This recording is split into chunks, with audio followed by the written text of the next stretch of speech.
Chapter 1936. Little whore? Sister Haoyue. Tian Shuang was speechless when she heard Fairy Haoyue's words. She stared at Fairy Haoyue in a rather stunned manner. Her gaze was filled with surprise and disbelief, as if she had discovered a whole new world. Even if she was a little whore who liked to show off her body before men, what did that have to do with her? There were countless people like that in the saint's world. Moreover, he was just a measly divine king. With Haoyue's identity and status, when did she become interested in competing with a measly divine king? At this moment, Tian Shuang discovered that she was unable to understand her sister Haoyue's thoughts. Sister Tian Shuang, I'll lend you a 9-refined, life-giving pill, Fairy Haoyue said to Tian Shuang. Tian Shuang immediately became surprised when she heard that. She stared at Jianshun, who hovered behind Fairy Haoyue and was enveloped by gentle moonlight. She said, Sister Haoyue, the 9-refined, life-giving pill is a god-tier pill. Don't tell me you want to use a god-tier pill to heal this person. That's just a little too wasteful. With Tian Shuang's level of cultivation, she could clearly see Jianshun, who was enveloped by moonlight. Sister Haoyue, who is this person? Is he your disciple? You're actually so nice to him, going as far as to use a god-tier pill to heal his wounds, Tian Shuang asked curiously. With a flip of her hand, a jade bottle appeared in her hand. She tossed it to Fairy Haoyue with some reluctance. Sister Haoyue here. This is a 9-refined, life-giving pill. Even I don't have a lot of pills like this on me. Don't worry, Sister Tian Shuang. I'll lend you a grade 1 god-tier pill today, and I'll definitely return you an even better one in the future. Fairy Haoyue smiled gently. She removed a round pill from the jade bottle with great familiarity and fed it to Jianshun. Please don't say that, sister. That'll make me seem stingy. I just feel like it's just too wasteful for you to use such a precious pill on an overgod. Supreme grade god-tier pills are enough for wounds like his, said Tian Shuang. Jianshun's wounds immediately healed at an unbelievable rate after ingesting the 9-refined, life-giving pill. It was so fast that it had even surpassed the regeneration of his chaotic body. Even though the 9-refined life-giving pill was only a grade 1 god-tier pill, it was extremely easy for it to heal Jianshun's wounds. In just a few seconds, Jianshun had made a full recovery. Even the power of his soul had recovered slightly. Jianshun opened his eyes. Through the gentle moonlight, he saw Fairy Haoyue beside him with a single glance. Just when he wanted to say something, Fairy Haoyue waved her hand and said, It's best if you tidy yourself up first. Immediately, Jianshun was enveloped by the gentle moonlight as he shot off. He flew into the imperial palace of the Xiandao dynasty without putting up any resistance at all. The divine king of the Xiandao dynasty and Tian Shuang's disciple, Man Yi, stood there quietly as they watched this happen. They became curious about Jianshun's identity. He was actually able to get Senior Haoyue to use a precious pill to heal him. Sister Haoyue, what do you plan on doing with this person? You can't just let her be like this forever. It's just too damaging. Tian Shuang pointed at the immobilized Yashi Lian in the air and said to Haoyue. Fairy Haoyue glanced at Yashi Lian indifferently before sitting down. She said, This woman likes to show off her body in front of men anyway, so let's just let her be for now. We'll decide how to deal with her when he comes. As she said that, Fairy Haoyue glanced at Jianshun, who she had thrown into the imperial palace. She seemed to take pleasure in his misfortune as she teased him. On the other side, pleasant laughter rang out from a steaming hot spring in the depths of the imperial palace of the Xiandao dynasty. Two beautiful women played around in the water happily, producing bell-like laughter. Jianshun was enveloped by moonlight force as he fell from the sky without putting up any resistance at all. He directly smashed into the hot spring, landing right between the two women. A huge splash immediately appeared in the hot spring. The entire hot spring seemed to boil. This hot spring was an important place in the imperial palace. The two women who were playing in the water did not expect that someone would fall from the sky directly into the hot spring. They could not help but be startled, as if they had not yet reacted. Jianshan had only just awakened when Fairy Haoyue had thrown him into the water in a daze. Before he could even find his bearings, he saw two beautiful women standing naked before him. This stunned him, and he failed to react. However, the two women reacted much faster than Jianshan, who had just woken up and had yet to fully recover his soul. Immediately, two screams rang through the entire imperial palace. The two women used energy to create clothes to protect themselves at the same time. Their eyes burned with fury as they wielded their swords in shame and humiliation. They charged towards Jianshan from the front and back. At this moment, the two of them even had the thought of dying. Not only were their entire bodies completely seen by a grown man, but this man was also not wearing any clothes, and they were even in the same hot spring. This was absolutely unacceptable to the two of them. It's a misunderstanding.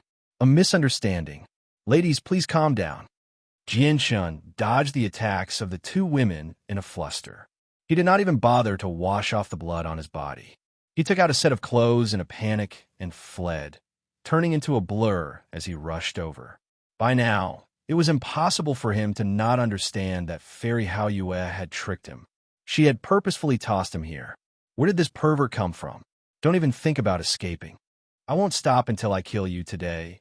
Pervert, I'm going to skin you alive, pull out your tendons, and cut you to pieces. Behind him, two outstanding beauties with the countenance of a flower and the countenance of the moon were brimming with murderous aura. They charged forward with their swords in their hands.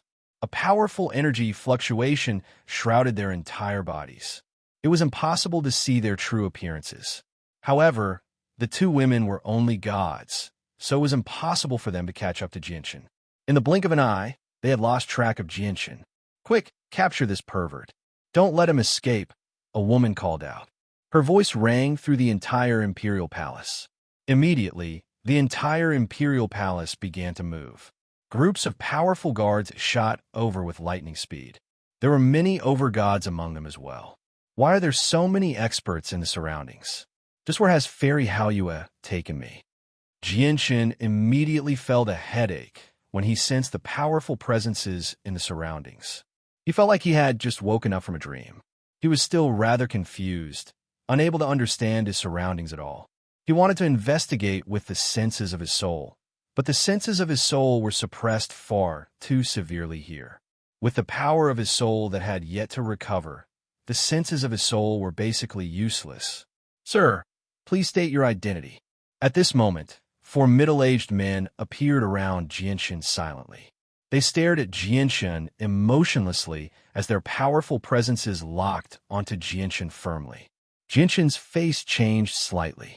The four middle-aged men were actually all divine king experts. Fairy Haoyue, Tian Shuang, and the emperor of the Xiandao Empire naturally sensed the situation in the imperial capital as well.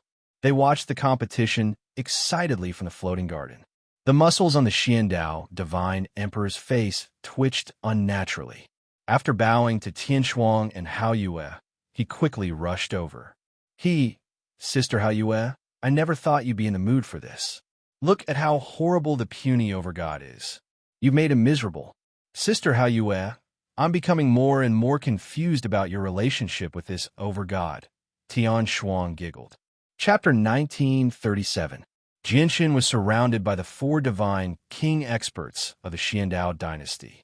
The pressure that was as great as mountains and seas immediately weighed down on Jianshan. Jianshan immediately felt like he was carrying a mountain on his back. Moreover, apart from the four divine king experts, many experts and soldiers surged over from all directions like a tide. In the blink of an eye, they surrounded Jianshan. However, since the four divine king experts were at the front, the guards did not attack Jianshan, who seemed like he had intruded into the palace. The four divine king experts who had trapped Jianshan naturally did not dare to attack him before they had ascertained Jianshan's identity. As divine king experts, they were intelligent people.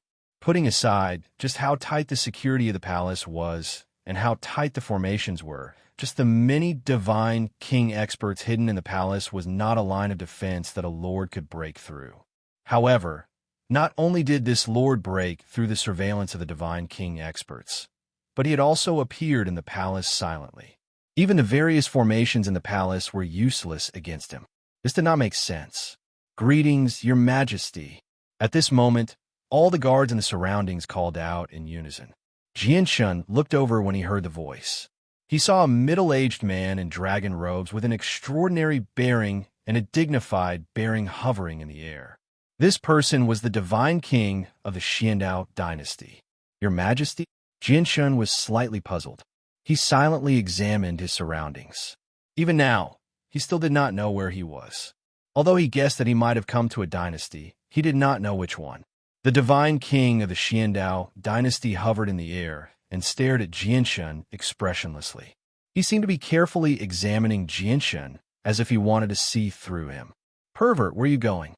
"Prepare to die." Behind them, the two women who shared the same hot spring pool with Jianshun finally caught up. They wielded long swords that radiated the light of the laws. With a look of shame and anger, he directly passed through the crowd, the long sword in his hand mercilessly piercing towards Jianshun. Jianshun sighed gently. At that moment, an extremely rare expression of innocence appeared on his face. He did not dodge the two women's swords, directly blocking them with his body. He was indeed very innocent, because he was thrown over by Fairy Hao Yue without being able to resist at all. Enveloped by Fairy Hao Yue's moonlight, he didn't even have the strength to struggle. In the end, he was thrown into the hot spring where the two women were bathing. The divine king of the Xiandao dynasty did not stop them. Two gods were unable to harm a overgod at all. The four divine kings who surrounded Jianshun carefully stared at Jianshun. As soon as Jianshun did anything rash, they would capture him without any hesitation. However, it was obvious that even if the two women used their full strength, they would not be able to harm Jianshun at all. Jianshun had easily received their attacks with just the strength of his body. What a tough body! The eyes of the divine king of the Xiandao dynasty and the four divine kings narrowed when they saw this. They were all secretly shocked. As for the two women, they were clearly stunned and revealed expressions of disbelief. But soon after, their faces turned ashen as they said, "Father, quickly kill this person for your daughter. If this person does not die, your daughter will not be able to vent the anger in her heart." "That's right. Father, please kill this person. You can't let this person leave alive." The two women begged as they stared at Jianshun in hatred. Their gazes were filled with hatred, as if they were tempted to skin Jianshun alive. "Princesses, I've been framed as well. How could I have made it through such a powerful formation with my strength? The main culprit is someone else.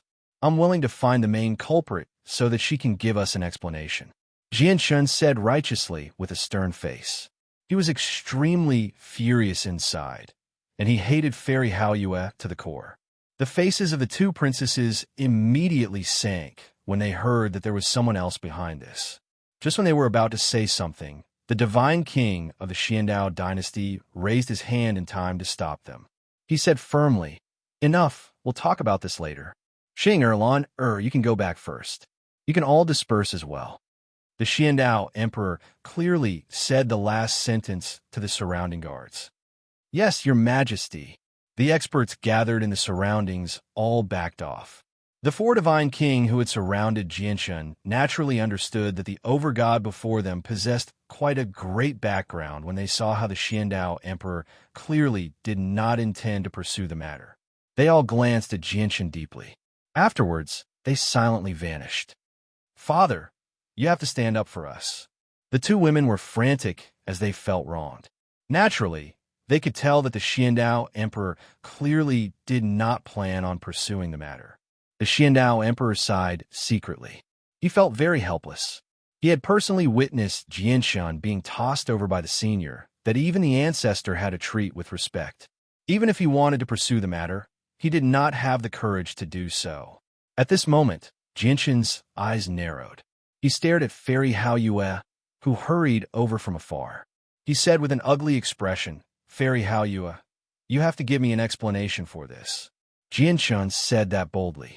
He was truly very angry that Fairy Hao Yue had made fun of him like that. Unlike Jianshun's forcefulness, the two princesses of the Xiandao dynasty bowed politely. Greetings to the ancestor. Greetings to the senior. The face of the Xiandao emperor immediately stiffened when he heard Jinshan's boldness and lack of respect. Even Tian Shuang's disciple, Man Yi, became stunned when he heard Jinshan's words. An overgod had actually spoken to a primordial realm expert like that, and he had even asked for an explanation. They simply doubted their ears. Tian Shuang's eyes turned cold as well. Some sharpness appeared in them. Hao Yue was the elder sister she respected and admired the most. She protected Hao Yue even more than herself. Yet this mere overgod had actually spoken to her most respected sister in such a manner. This was something that she could never forgive. However, in the next moment, Tian Shuang became slightly stunned when she saw Fairy Hao Yue's expression. At that moment, she basically doubted whether the person before her was her sister Hao Yue or not. Fairy Hao Yue smiled faintly as she took pleasure in Tian Shuang's misfortune. She did not seem angry at all. Chapter 1938. You dash! Jinshan glared at Fairy Hao Yue. Just when he wanted to say something, he seemed to think of something, and he immediately deflated like a balloon. He said, whatever. You've saved me twice after all, so I won't fuss over this matter with you. Jinshan was helpless. He could only accept this matter. After all, Fairy Hao Yue had recovered her body. She was an existence that he could only look up to. However, you need to explain to the two princesses that this has nothing to do with me. You're the mastermind, Jinshan continued. Fairy Hao Yue looked at Jinshan as if she was smiling. She feigned surprise and said, I'm the mastermind? Jinshan, do you have any proof that I'm the mastermind? Princesses, did you personally see me toss this person into the pool? The two princesses immediately became rather flustered by Fairy Hao Yue's question. Their faces were filled with grievance, and they seemed like they were about to cry. They had no idea how to answer her. The person before them was an existence on par with their ancestor.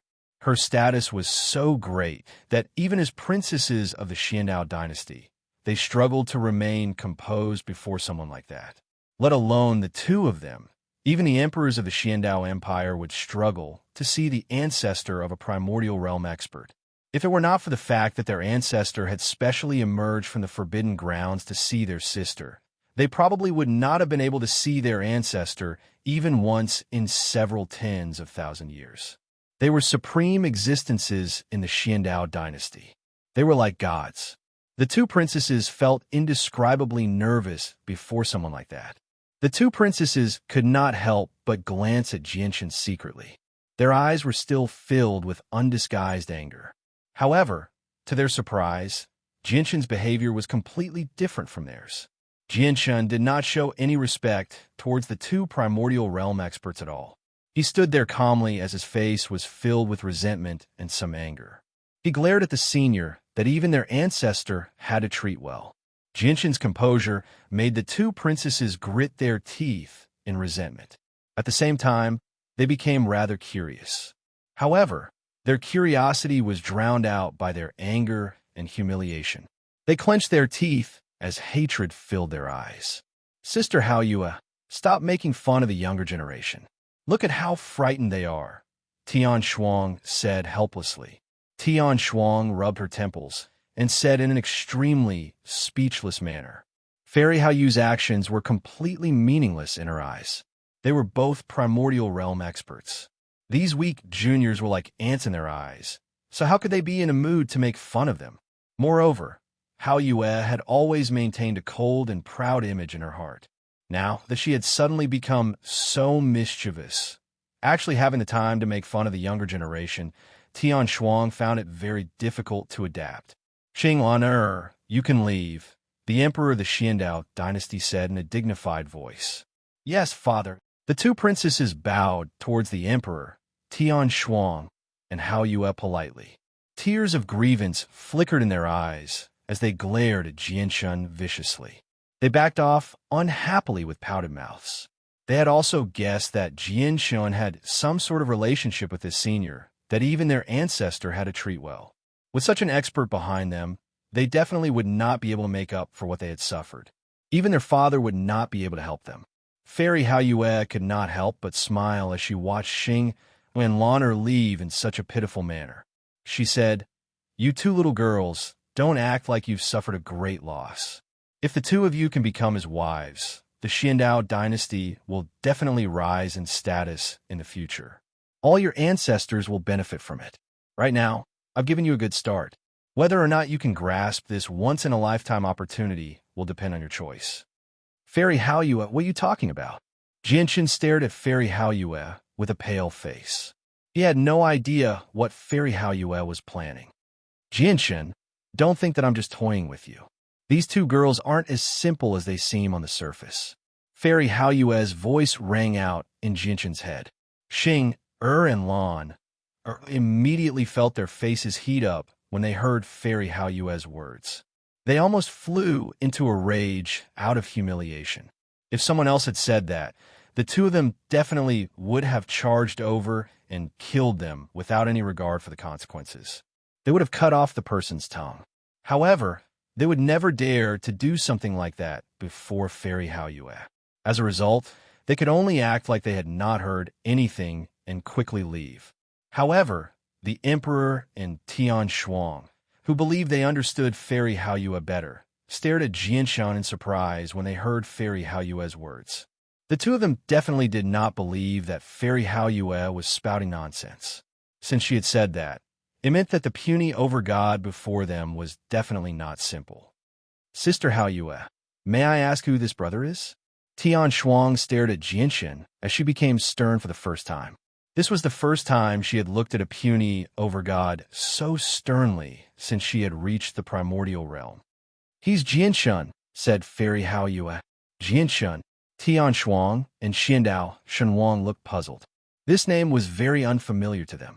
Moreover, they had never heard of any ancient peak organization with this surname. However, Man Ye's eyes lit up. He stared at Jianshan closely and said, "Are you that Jianshan from the southern region?" Great figures like the Emperor and Tian Shuang naturally did not know the name Jianshan, but Man Yu was extremely familiar with it. This was because the name had once made him jealous. Before his name had even appeared on the Overgod's plaque, Jianshan's fame had already crossed the southern region and directly reached the northern region. Jianshan was so famous that he had completely surpassed him, who was also known as someone who could make it onto the Overgod's plaque. Jianshan from the southern region? Jianshan became slightly doubtful when he heard Man Ye's words. Why did he mention the southern region? Was he not in the southern region? However, this was clearly not the time to think about that. He clasped his fist and said, "My name is indeed Jianshan. I just don't know if I'm the same person as the Jianshan brother Man Yu speaks of. After all, there are quite a few people with the same name. It's you. You're the same as the rumors." Man Yu studied Jianshan carefully before surging with battle intent. He took a step forward and glared at Jianshan. He said, "Jianshan, I want to challenge you. My disciple, don't be rude." Tian Shuang said emotionlessly. She only cared about a single question right now, which was Jianshan's identity and background for her sister to praise him so much. Man Yu's imposing aura suddenly became sluggish. Like a deflated balloon, it disappeared in a flash. He then respectfully said, "Yes, master, master." Fairy Haoyue glanced in the direction of the imperial capital before saying to Jianshan, "That little wench is still there. Jianshan, come with me. It's time to deal with that little wench." After saying that, Fairy Haoyue directly flew into the air. She was not fast at all. Behind her, Jianshan hesitated slightly before immediately following. He arrived at the Sky Garden with Fairy Haoyue. He immediately saw Yashi Lian, who was imprisoned in the air. At the same time, he saw the sea of people gather below. This scene immediately stunned Jianshan. Fairy Haoyue had actually made Yashi Lian, the commander of the heavenly demon religion's 7th Legion, bare for countless people to admire. Chapter 1939. Jianshan, who's this little whore? How did she end up targeting you? Fairy Haoyue stared at Yashi Lian as she hovered in the garden above the battle ring in the imperial capital. She's the commander of the 7th Army of the heavenly demon religion, Yashi Lian. Jianshan explained the battle between the divine kingdom of Pingtian and the heavenly demon religion briefly. However, he He hid the fact that he had been ambushed by the divine king of the Taoist sect of Calm Clouds. I never thought that she would actually be one of the 9 commanders of the heavenly demon religion. The heavenly demon religion has indeed made a huge move this time. The 9 armies have split into 3, attacking the southern, northern, and western regions. The 3 vice leaders of the branch of the heavenly demon religion on the cloud plane definitely won't be able to make such a huge move. That's because the consequences will be extremely severe if they don't control it well. The 3 vice leaders won't be able to shoulder the responsibility with their abilities. This matter probably has something to do with the great elder of the heavenly demon religion, Tian Shuang said sternly. As soon as the Empyrean demon cult was mentioned, even someone as powerful as her would become stern. Afterwards, Tian Shuang looked at Fairy Hao Yue and said sternly, "Sister Hao Yue, listen to me. It's best if you don't get involved in the matters of the heavenly demon religion." Hao Yue glanced at Tian Shuang and said, "Sister Tian Shuang, you should understand me. Do you think I'm someone who's afraid of death? If I, Hao Yu, want to do something, no one can stop me, not even my father." With that, Fairy Hao Yue looked at Jianshan again and said, "Jianshan, your wounds contain traces of the Divine King's laws, but they don't seem like the work of this little whore. It's not that I'm looking down on you, but with your current strength, it's as easy as blowing off dust for this little whore to deal with you. You can't fight back at all, and the marks on you clearly show that you've fought an intense battle with the Divine King. Is the heavenly demon religion or the Divine King trying to deal with you?" A vicious light suddenly flashed through Fairy Hao Yue's eyes, but no one noticed it. Jianshan shook his head. His face became rather sunken as he said, "It's not the heavenly demon religion. It's someone on our side. However, I will personally seek justice for this matter." Fairy Hao Yue did not continue asking after seeing how Jianshan was unwilling to say more. She reached out, and Yashi Lian immediately flew over involuntarily. She glared at Fairy Hao Yue in shame and anger. Just what kind of status did Yashi Lian have in the heavenly demon religion? Even the commanders of the other 8 armies had to treat her politely. However, she had been humiliated like this today. Even though she was a 9-tailed fox and was naturally charming, she was not as lustful as others said. In reality, she had never revealed her body to any other man apart from Jianshan. Even when she had absorbed the essence of men before, she had only placed her hand on their heads. Only Jianshan's energy was special and extremely powerful. It was filled with destructive power, so Yashi Lian dared not devour it easily. She could not find any other way, so she had no choice but to use a method of balancing yin and yang to absorb it. That was why she revealed her body to Jianshan so recklessly, tried to use her charm to control Jianshan's mind so that Jianshan would cooperate with her. As a result, even though Yashi Lian was a 9-tailed fox, she had always maintained her purity and thought very highly of herself. Yet now, Fairy Hao Yue had openly trapped her in the air, allowing countless people below to watch and admire her as they pleased. How could Yashi Lian accept this when she had never revealed her body to any man before? What happened today would definitely be a great humiliation for Yashi Lian that she would never be able to wash away. However, Hao Yue was a terrifying primordial realm expert, so even though Yashi Lian was filled with resentment, she could not say anything. However, he did not dare to say anything. He could only glare at Fairy Hao Yue furiously. However, this resentment had already been deeply planted in Yashi Lian's heart. Fairy Hao Yue directly ignored the fury in Yashi Lian's eyes. She said to Jianshan, "How do you want this little wench to die?" "Sister Hao Yue." Tian Shuang hesitated. She was slightly worried. She really did not want Hao Yue to take part in the enmity of the heavenly demon religion. The heavenly demon religion was just too powerful. Just a single branch of theirs had caused such a great bloodbath on the cloud plane, so the empires did not dare to directly destroy it. They could only fend it off and protect their own territories. Even the peak organizations that stood at the apex of the cloud plane did not dare to do anything to the heavenly demon religion. Jianshan glanced at Tian Shuang and sank into his thoughts. Only after a while did he say, Fairy Hao Yue, I want to keep this person alive for now. The heavenly demon religion is currently at war with the divine kingdom of Pingtian. Keeping a commander hostage might be of great help to the battle. Fairy Hao Yue glanced at Jianshan deeply and smiled gently. All right, since you want to keep this little wench alive, I'll spare her for now.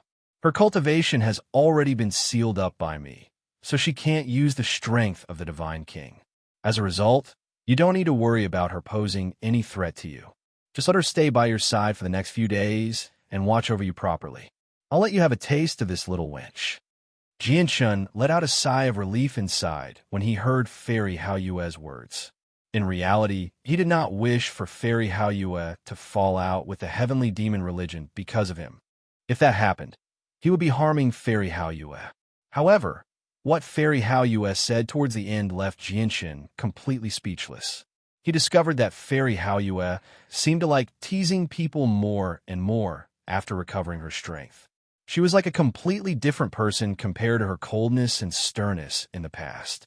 Tian Shuang also stared at Fairy Hao Yue strangely. If she had not heard it in person, she would have struggled to believe that her sister had actually said that. Jianshan can actually speak with a primordial realm expert so casually. What kind of background does he have? The Emperor constantly guessed at Jianshan's identity as he stood beside him. He had already thought through all the peak organizations he knew about on the cloud plane. This was because Fairy Hao Yue's words had been deeply imprinted into his mind. If roping in Jianshan really could allow the Xiandao dynasty to prosper and bring glory to their ancestors, he really did want to betroth his two daughters to Jianshan. Suddenly, the Emperor's face changed. With a flip of his hand, he took out a jade talisman from his space ring and immediately sent the senses of his soul into it. Afterwards, a sliver of helplessness appeared on his face. Ancestor, please take a look. The Emperor of the Xiandao dynasty passed the jade talisman to Tian Shuang. After accepting the jade talisman, Tian Shuang sent the senses of her soul into it as well. After learning the contents of the jade talisman, she sighed gently. Who knows how long the Shi Emperor is going to make a fuss for? Let's just do as he says. We have to give the Shi Emperor face. Sister Tian Shuang, what's wrong? Fairy Hao Yue asked curiously. It's a message from the Emperor Shi of the Shi dynasty. Emperor Shi wants all the empires in the northern region to seal off all their interregional teleportation formations. Sigh. Who knows how many times this has happened since Emperor Shi ascended to the throne.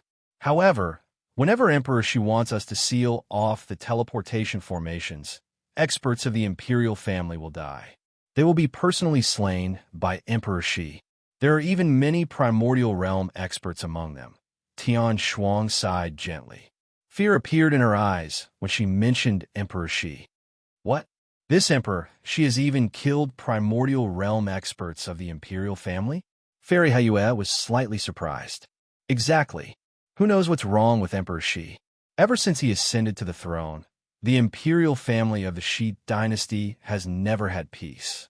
Not only have most of their infinite primes been killed by Emperor Shi, but even most of the princes have been killed by Emperor Shi. There were over a dozen princes in the past, but only 1 or 2 remain now. They're all living in fear. They fear Emperor Shi to the extreme, said Tian Shuang. Fairy Hao Yue remained speechless for quite some time. She only felt that Emperor Shi was just too crazy.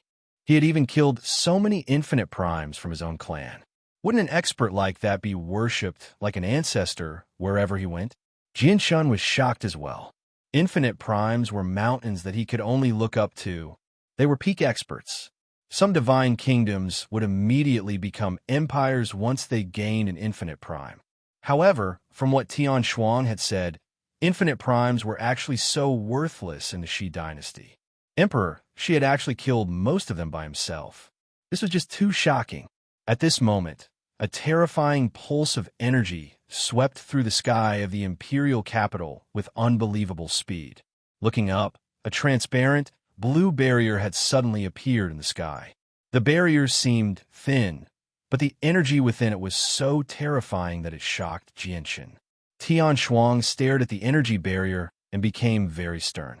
She said, "This is the ancient formation of heavenly chaos. I never thought that Emperor Shi would actually use a formation like this. Now, the entire northern region has been sealed up by the Shi dynasty.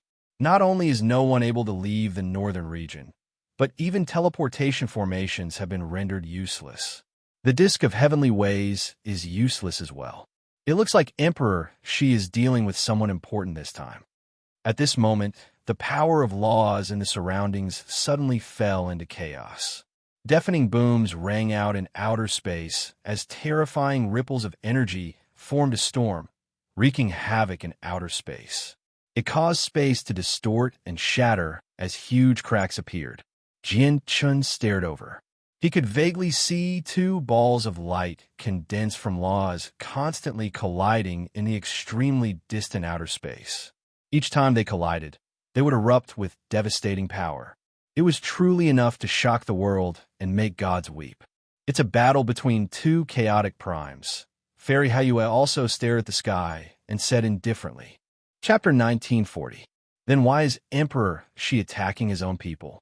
He's even willing to face the consequences of starting a war with the Holy Emperor? Moreover, the people he's killing are all infinite primes. That's primordial realm experts we're talking about, yet he's actually willing to kill them. Isn't he worried that the Shi dynasty will suffer heavy losses because of this? Fairy Haoyue asked curiously. Tian Shuang sighed gently. It's not just suffering heavy losses. The current Shi dynasty has already suffered heavy losses because of Emperor Shi. Emperor Shi has killed quite a few infinite primes of the imperial family. Without a few 100,000 years, it'll probably be very difficult for them to recover. However, Emperor Shi sure is vicious and heartless. Not only were there subjects of the Shi dynasty among the infinite primes that were killed, but there were also senior figures of the Shi dynasty and Emperor Shi's brothers and sisters. Without any exception, they were all killed off. However, Emperor Shi is extremely impressive as well. Soon after he became emperor, he became a chaotic prime. Although the Shi dynasty has lost quite a few infinite primes, the overall strength of the Shi dynasty hasn't weakened because Emperor Shi has broken through to chaotic prime. When she reached there, Tian Shuang hesitated slightly before continuing. I'm guessing that the reason why the Shi Emperor is so crazy, killing a primordial realm expert of his empire, is because of some matters that happened over 2,000 years ago, before the previous emperor of the Shi Empire abdicated, and when the Shi Emperor was still the crown prince. Oh, then tell me in detail. Fairy Haoyue stared at the battle in outer space without blinking at all. Her curiosity was piqued as well. Jinshin listened carefully as well. He was also extremely curious as to why Emperor Shi would go so crazy and kill so many infinite primes from his own clan, even going as far as to fight with his father. Infinite primes were worshipped wherever they went. Even in some ancient empires, they were existences on the level of ancestors. Yet Emperor Shi was even willing to kill people like that. Even the commander of the 7th Army of the Heavenly Demon Religion, Yashi Lian, who was imprisoned there, seemed to have forgotten about her status as a prisoner. She was drawn over by the battle in outer space as well. Yashi Lian's ears perked up when she heard the secret information from Tian Shuang.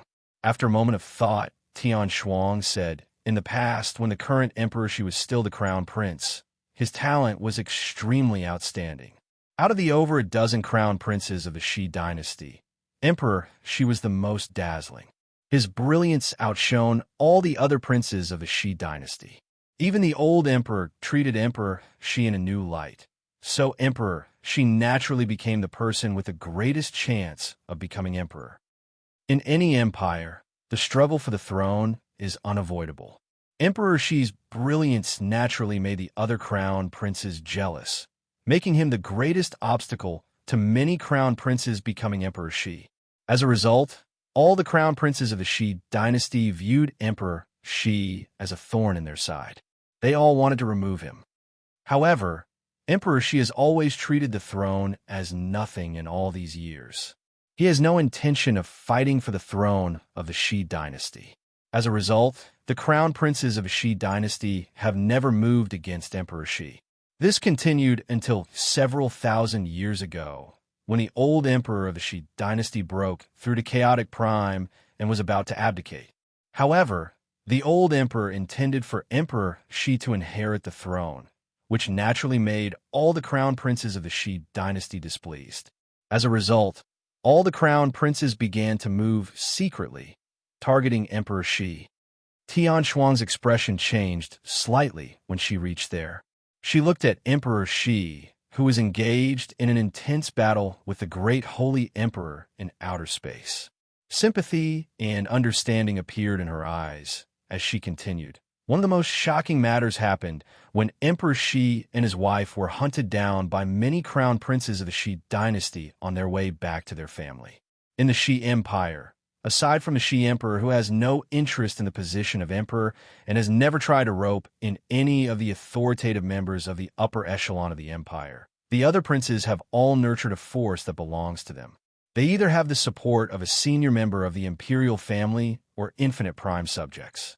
As a result, when they hunted down the Shi Emperor, there would naturally be people behind them participating as well. There were even some princes who invited people outside the imperial family to hunt down the Shi Emperor.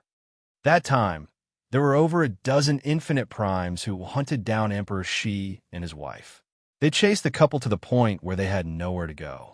They were surrounded by danger several times, and even their path back to the Shi dynasty was blocked. It was impossible for them to return home, so Emperor Shi and his wife could only flee across the entire cloud plain. If it were not for the fact that they were also infinite primes, they probably would not have survived until now. The hunt lasted for many years. Emperor Shi's talent was supreme, so his strength constantly increased as he was hunted down. When he reached the 9th heavenly layer of infinite prime, he finally returned to the Shi dynasty. After returning to the Shi dynasty, Emperor Shi, who originally had no interest in the throne, suddenly changed his mind. He began to compete for the throne of the Shi dynasty. With how much the old emperor valued Emperor Shi and Emperor Shi's talent and strength, there was obviously no suspense in the competition for the throne. He completely crushed all the crown princes and became the new Emperor Shi. As for Emperor Shi, he must have been provoked by something during the hunt. As soon as he ascended to the throne, he changed from his gentle and refined manner and became extremely forceful. He began to act against the people who hunted him down in the past. On the same day, he personally executed an infinite prime, and 2 crown princes were killed by Emperor Shi as well. Emperor Shi clearly was not satisfied. When he wanted to execute a second subject, he was stopped by the Holy Emperor. At the same time, many of the subjects and senior members of the Shi dynasty worked together, gathering over half of the power of the Shi dynasty to stop Emperor Shi. Even a few peak sects of the Shi dynasty took part, so Emperor Shi was constantly restrained. However, to everyone's surprise, Emperor Shi's cultivation broke through again soon after he ascended to the throne. He became a chaotic prime, becoming someone like the Holy Emperor of the Shi dynasty. As a result, no one in the entire Shi dynasty dared to disobey him anymore. After that, as a result, the Shi Emperor completely let loose and began to clean up all the people who had hunted him down in the past. Whether it was peak infinite primes, senior members of the empire, or the current crown prince, all of them were mercilessly executed by the Shi Emperor who had hunted down the Shi Emperor and his wife. Even 2 subjects who were 9th heavenly layer infinite primes were personally slain by the Shi Emperor, Jinshin said. A smear of amazement appeared in Tian Shuang's eyes when she reached there. Those were 9th heavenly layer infinite primes. They were only a step away from becoming chaotic primes, yet even Emperor Shi killed them without any hesitation. Emperor Shi sure is ruthless. He's even willing to fight against the Holy Emperor. Fairy Hao Yue was surprised as well. She said, "Has Emperor Shi lost his mind? Even if these people hunted him down in the past, they don't deserve to die. Just punish them a little. After all, he's a 9th heavenly layer infinite prime. Even in my moon god hall, people like that are treated like treasures, unless they commit some sort of unforgivable crime." Yeah, many people in the northern region believe that Emperor Shi has lost his mind, or he's been greatly provoked. Otherwise, why would his personality change so drastically, becoming so vengeful and vicious? After all, he wasn't like this in the past, said Tian Shuang. Chapter 1941. It's extremely common for princes to kill each other in the struggle for the throne.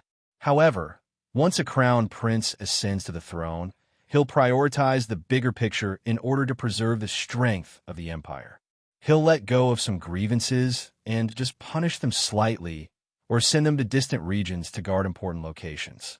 However, this is the first time I've seen Emperor Shi kill off all the people who once hunted him without sparing a single one, said Fairy Haoyue. Whatever. That's the matter of the Shi clan. It has nothing to do with our Xiandao dynasty. Fortunately, when the crown prince of the Shi dynasty asked our Xiandao dynasty to hunt down Emperor Shi, we didn't agree. Otherwise, Emperor Shi would have never spared our Xiandao dynasty, Tian Shuang said. Tian Shuang said with lingering fear. She felt extremely fortunate. The current Shi emperor was enough to make her feel some fear. Enough. Shi Zian, how long are you going to make a fuss for? Do you really want to just watch the Shi dynasty be destroyed by your hands? At this moment, a thunderous voice boomed out from the sky. The old voice was filled with unquestionable dignity. It was the furious roar of the holy emperor of the Shi dynasty. Emperor Shi and his father, the holy emperor, continued to fight intensely in the sky. The power of primordial realm laws transformed into chains of laws. Whenever they collided, devastating power would erupt, causing space to crack. Imperial Father, I, Shi Ziyan, swore that I, Shi Ziyan, would destroy anyone who participated in this, no matter who they were. I will not let a single one of them go. No matter who they are, I will not show mercy. Father, if you continue to stand in my way and prevent me from taking revenge, I will sever all ties with you today and leave the Shi Empire. From today onwards, I will have nothing to do with the Shi Empire at all. However, I will still kill those people. I will not spare a single one of them. If the Shi dynasty stops me, I will become enemies with the Shi dynasty. Another dignified voice rang out, accompanied by the power of primordial realm laws that reverberated through outer space. It was Emperor Shi's voice. It was dignified and domineering, as well as furious hatred and determination. Zian, how could you say something like that? Are you trying to anger your father to death? You've already executed so many of your brothers, the upper echelons of the imperial family and the consecrators. Could it be that you're still not willing to stop? Could it be that you're determined to personally destroy this empire? The retired sage emperor said bitterly, the cause of the past, the effect of the present. Isn't this all because of you, Father? If you had interfered in the past, how would things have ended up like this today? Now, Father, to say anything to stop you, Emperor, she said coldly. He was extremely determined. In the Xiandao dynasty below, Tian Shuang became slightly stunned as she stood in the hanging garden. She said in shock, just how great is the hatred that makes Emperor Shi go as far as to leave the Shi dynasty to kill all of his enemies? Just what happened when those people pursued Emperor Shi in the past to make Emperor Shi become so crazy? In the end, the battle between the Shi Emperor and the ancestral emperor lasted for several hours before coming to a stop. It had come to an end. They were father and son, so while their battle seemed intense, it was actually quite mild. Naturally, it was impossible for them to actually injure each other. Although the battle between chaotic primes and outer space had ended, Jinshin still stared at the sky. He was unable to calm down even after quite some time. The battle between Emperor Shi and the Holy Emperor had stirred up a tremendous amount of power of loss. It was endless, and it possessed a devastating might. It had already deeply imprinted itself into Jinshin's heart. Jinshin had never seen such an astonishing battle before. Only the battle between the two chaotic primes had allowed him to witness what true devastation was. This was the true destruction of the heavens and the earth. The void had been torn apart several times because of their battle. If it were not for the fact that the two of them were far enough away from the cloud plane, Jinshin even suspected that they would have torn the northern region to pieces. After who knew how long, Jinshin finally returned to his senses. He looked around and discovered that Fairy Haoyue and Tian Shuang had already sat down leisurely and were eating fruits. As for the dozens of arenas in the imperial capital, The matches that were going on were also abruptly stopped due to this series of unforeseen events. After consulting with His Majesty, the host of the tournament announced that they would continue on another day. Jinshin glanced past Yashi Lian by accident, and he immediately thought of something. His face suddenly changed, and he looked at Fairy Hao Yue. He said, "Fairy Hao Yue, Emperor Shi has sealed off the northern region with a formation. All the teleportation formations have been shut down. Doesn't that mean I can't return to the southern region?" Now, Jinshin had basically understood that he was not in the southern region.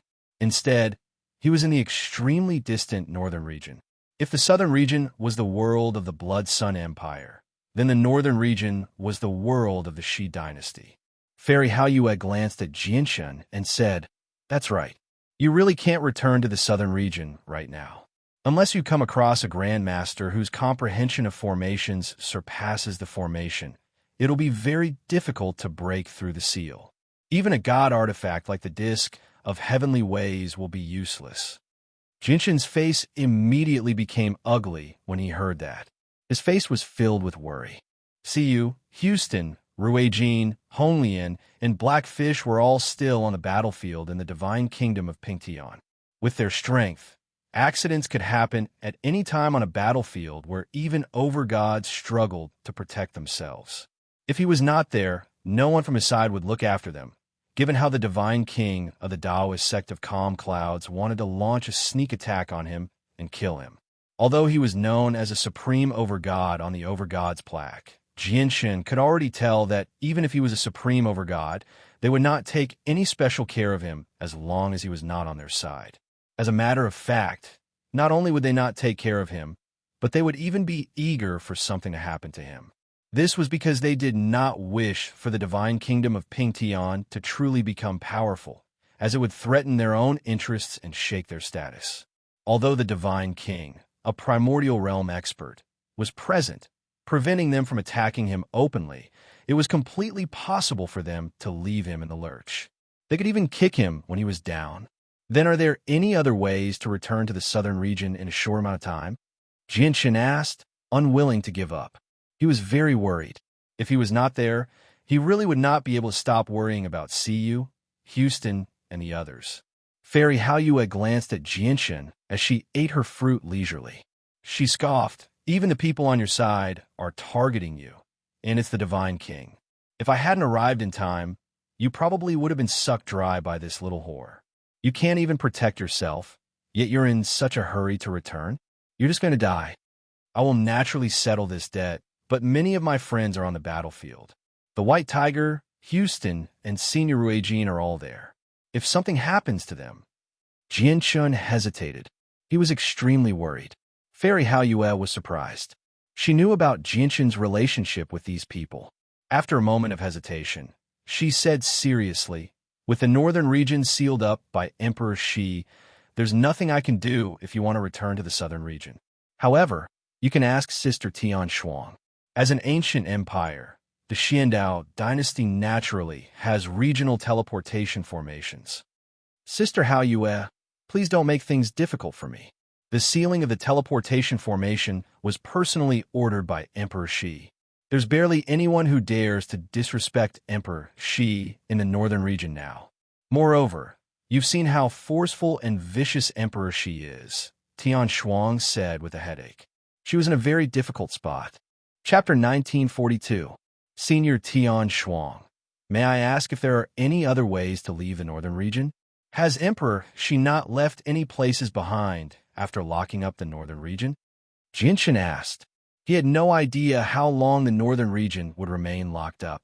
He really could not stay here for long, as he was afraid that something would happen to Siyu and the others. It's not like there's no way. Afterwards, a sliver of seriousness appeared on her face.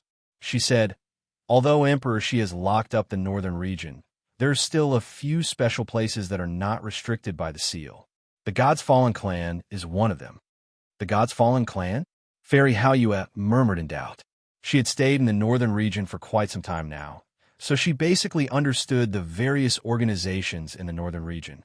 However, this was the first time she had heard of the God's Fallen Clan. When she heard about the God's Fallen Clan, The emperor's expression changed as well. Deep fear and dread appeared in his eyes. The God's Fallen clan was an existence that their Xiandao dynasty could only look up to. They stood high above, at the apex of the entire cloud plane. As a matter of fact, only those with a certain amount of strength had the right to even know the name of the God's Fallen clan. Even the Xiandao Divine Emperor had only heard of the God's Fallen clan after he ascended the throne. Tian Shuang explained, "The God's Fallen clan possesses an extremely great status in the northern region. They're one of the peak organizations on the cloud plane. Only they can help you now." Jinshin's heart sank when he heard that. He felt disappointed. Since the God's Fallen clan was so powerful, why should they help him with his current status? Suddenly, a thought flashed through Jinshin's head. A figure that he had not seen in a long time suddenly appeared in his head. He immediately stared at Tian Shuang in interest and asked, "Senior Tian Shuang, do you know the Tian family?" "Tian family? You actually know about the Tian family?" Tian Shuang stared at Jinshin in surprise. She seemed to be extremely surprised. "Of course I know about the Tian family, but they're not in the northern region. They're in the central region."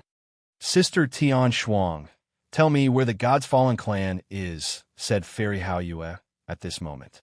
"Sister Hao Yue, don't tell me you're going to the God's Fallen clan personally for him?" Tian Shuang stared at Hao Yue in shock. She discovered that her big sister Hao Yue's attitude towards Jinshin was very different. Fairy Hao Yue had traveled with Jinshin. She knew just how important Siyu, Houston, and the others were to Jinshin. As a result, under Fairy Hao Yue's insistence, Tian Shuang had no choice but to tell her the address of the God's Fallen clan. "Sai, Sister Hao Yue, since you're going to visit the God's Fallen clan personally, I can only go with you." In the end, Tian Shuang went with Fairy Hao Yue. The three of them immediately left the Xiandao dynasty. Jinshin obviously placed the commander of the 7th Army of the Heavenly Demon Religion, Yashi Lian, in the bright moon divine hall that he carried with him. The emperor stood in the hanging garden as he stared deeply at Jinshin's departing figure. His eyes flickered as he hesitated. Fairy Hao Yue's words constantly rang through his head. Even Fairy Hao Yue had never thought that what she had said would have such a great effect on the emperor, such that he had already committed her words to memory. Along the way, Jinshin was carried by Fairy Hao Yue. The speed of primordial realm experts was truly unbelievable. The linear lightning release that Jinshin took pride in was as slow as a snail before the speed of the two primordial realm experts. Jinshin was enveloped by a layer of gentle moonlight. When he looked at the scenery outside through the moonlight, he felt like the scenery outside was vanishing with each step, as if he was teleporting. It was so fast that it was unbelievable. Fairy Hao Yue only needed to take a single step, and the distance she covered would take him an entire day. Before long, when the three of them stopped, they had already arrived in a primitive mountain range with extremely dense origin energy. There were very few people in the surroundings, where not a single person could be seen within a radius of 1,000 kilometers. There were only the cries of a few birds and beasts. Tian Shuang stared at the empty space. The powerful senses of the soul of a primordial realm expert directly extended out, directly fusing with the space there. It caused the space there to distort slightly. Soon, a crack appeared in the void and quickly formed a door of light. A stooped old man walked out from it and said in an old voice, "Who are you? Tell me your name." "I, Tian Shuang, from the Xiandao dynasty, have come to visit your esteemed clan." Tian Shuang clasped her hands at the door of light. "Please wait a moment. I'll go report this." The hunchbacked old man directly vanished into the door of light. He stared at the door of light. Jinshin was extremely shocked as well. The God's Fallen clan had actually carved out a space in outer space for their clan's land. This was the Saints' world. Space was extremely tough. Carving out a space in an environment like this was unimaginably difficult. Just this alone demonstrated the power of the God's Fallen clan. Even though the God's Fallen clan was a supreme clan, they clearly would not turn down a visit from a primordial realm expert. Very soon, the old man appeared again, leading Jinshin and the others into the God's Fallen clan.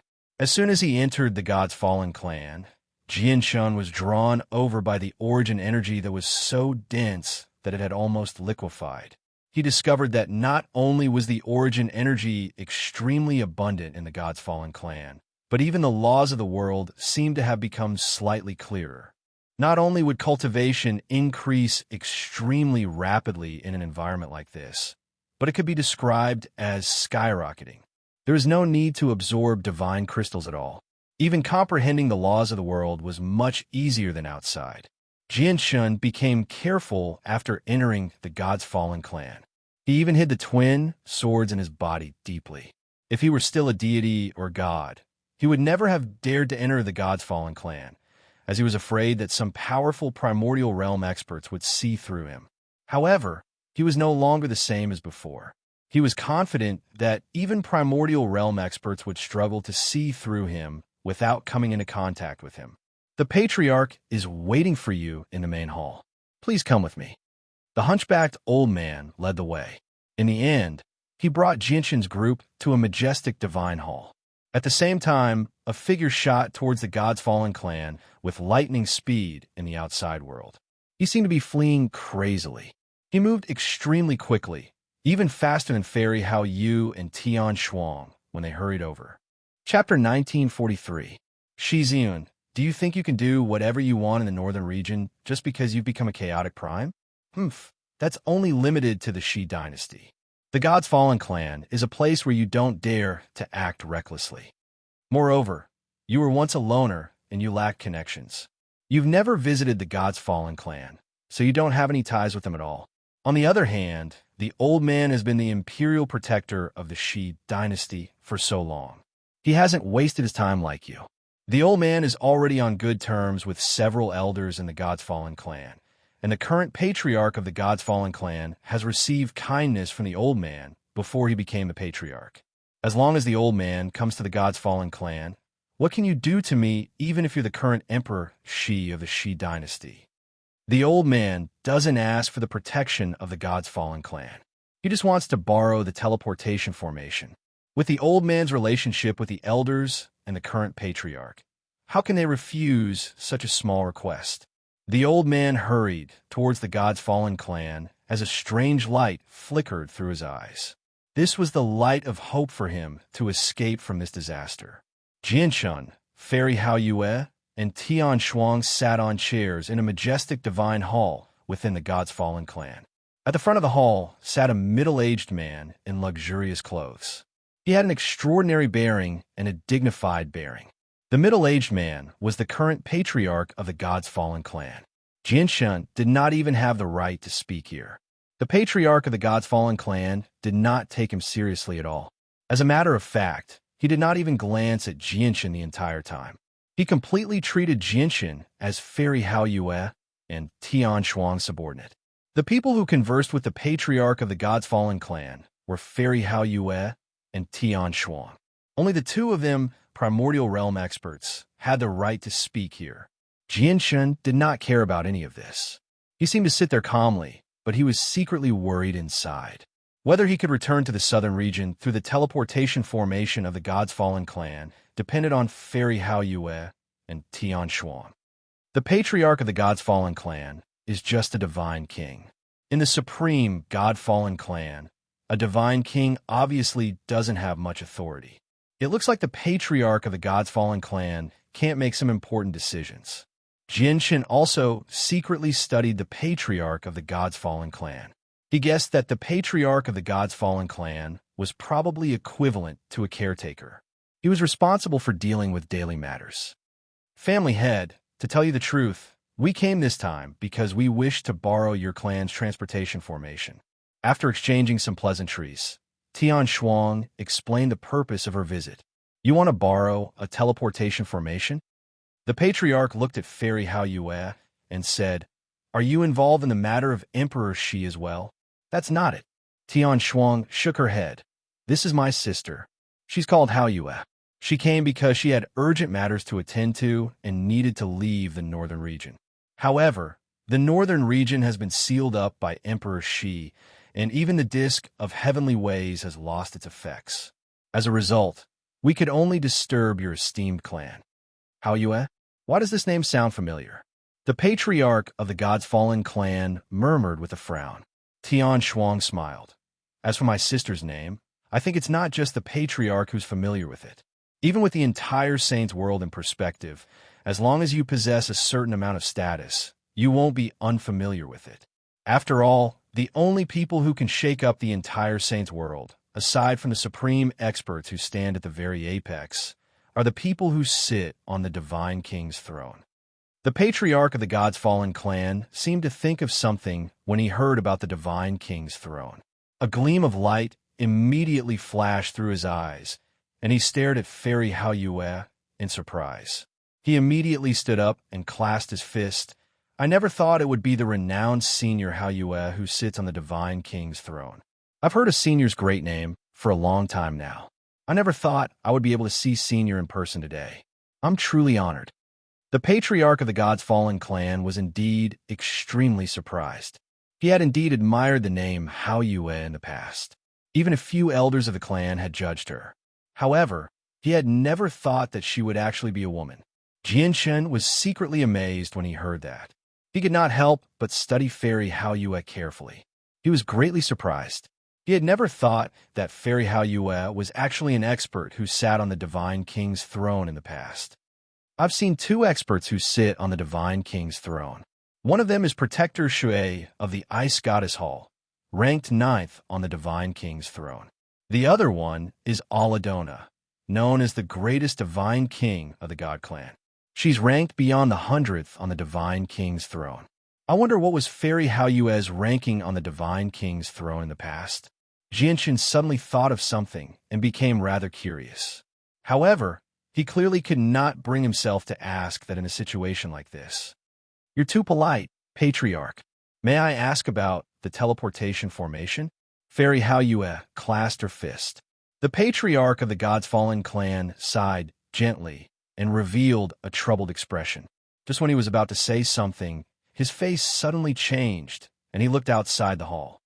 Ha ha, it's been several thousand years since we last met, but the patriarch's bearing is still the same as before.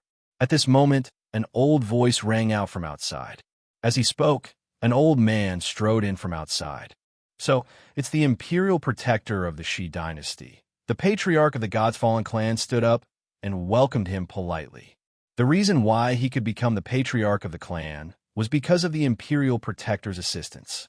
A primordial realm expert, Jianshen determined the old man's cultivation in a single instance as soon as he saw him. The imperial protector of the Shi dynasty had a simple conversation with the patriarch of the God's Fallen clan before bringing up the matter of the teleportation formation as well. Sai, you don't know, imperial protector, but the ancestor has personally ordered the teleportation formation of the clan to be shut down. Without the ancestor's orders, even the powerful elders of the clan won't dare to use it privately. And Senior Hao Yue, I can't help you with the matter of the teleportation formation, the patriarch said helplessly. What? Your ancestor personally ordered the teleportation formation to be shut down? The imperial protector's face changed drastically when he heard that. His face sank very quickly, and he said, How can there be such a coincidence? Your God's Fallen clan just had to shut down the teleportation formation after Shi Ziyun sealed up the northern region. Is it to cooperate with Shi Ziyun? Impossible. It's impossible for Shi Ziyun to have such great authority. Moreover, he has never had any dealings with your God's Fallen clan. The light in Jianshen's eyes flickered when he heard the imperial protector's words. He thought to himself, is the person emperor she wants to deal with this time the imperial protector of the Shi dynasty? If that's really the case, Emperor Shi is far too crazy. He's even killing the imperial protector. Just what kind of secret is hidden within all this? It's actually enough to make Emperor Shi move against a primordial realm expert of his clan. At this moment, the imperial protector spoke again. He expressed that he wanted to stay in the God's Fallen clan for a few days so that he could catch up with the elders he was on good terms with. Imperial Protector, the elders have all entered seclusion. Moreover, I've just received orders from a great elder. Our God's Fallen clan needs to be reorganized soon, so we won't be receiving any guests for now, the patriarch of the clan said in a troubled manner. The patriarch of the God's fallen family said awkwardly. Even though his tone was very tactful, he had already ordered them to leave. The Imperial Protector's face darkened. He left the God's fallen clan in a hurry. Since the God's fallen clan had already ordered them to leave, it would not be good for him to remain here shamelessly. Let's go as well. With the teleportation formation of the God's fallen clan sealed, Fairy Haoyue left with Jianshun and Tian Shuang helplessly. After leaving the God-fallen clan, Jianshun, Tian Shuang, and Tian Shuang appeared in the ancient mountain range again. The Imperial Protector of the Sheep Dynasty did not leave. He also stood nearby, but his expression was extremely ugly right now. A white figure stood before the Imperial Protector. Extremely powerful primordial realm laws condensed in the air and revolved around him. He gave off a devastating might, causing space to distort and the world to tremble. Even space seemed to be thrown into disarray. The power of laws completely obscured his appearance. All they could see was that he wore white clothes. His face was completely obscured. However, he gave off an extremely heavy pressure of the world. He was like an emperor who had descended upon the world. Just by standing there, his pressure was enough to make the sky collapse and destroy the world. Emperor Shi, Tian Shuang cried out as she stared at the white figure in shock. Fairy Haoyue and Jianxin also stared at Emperor Shi. Chapter 1944. That's right.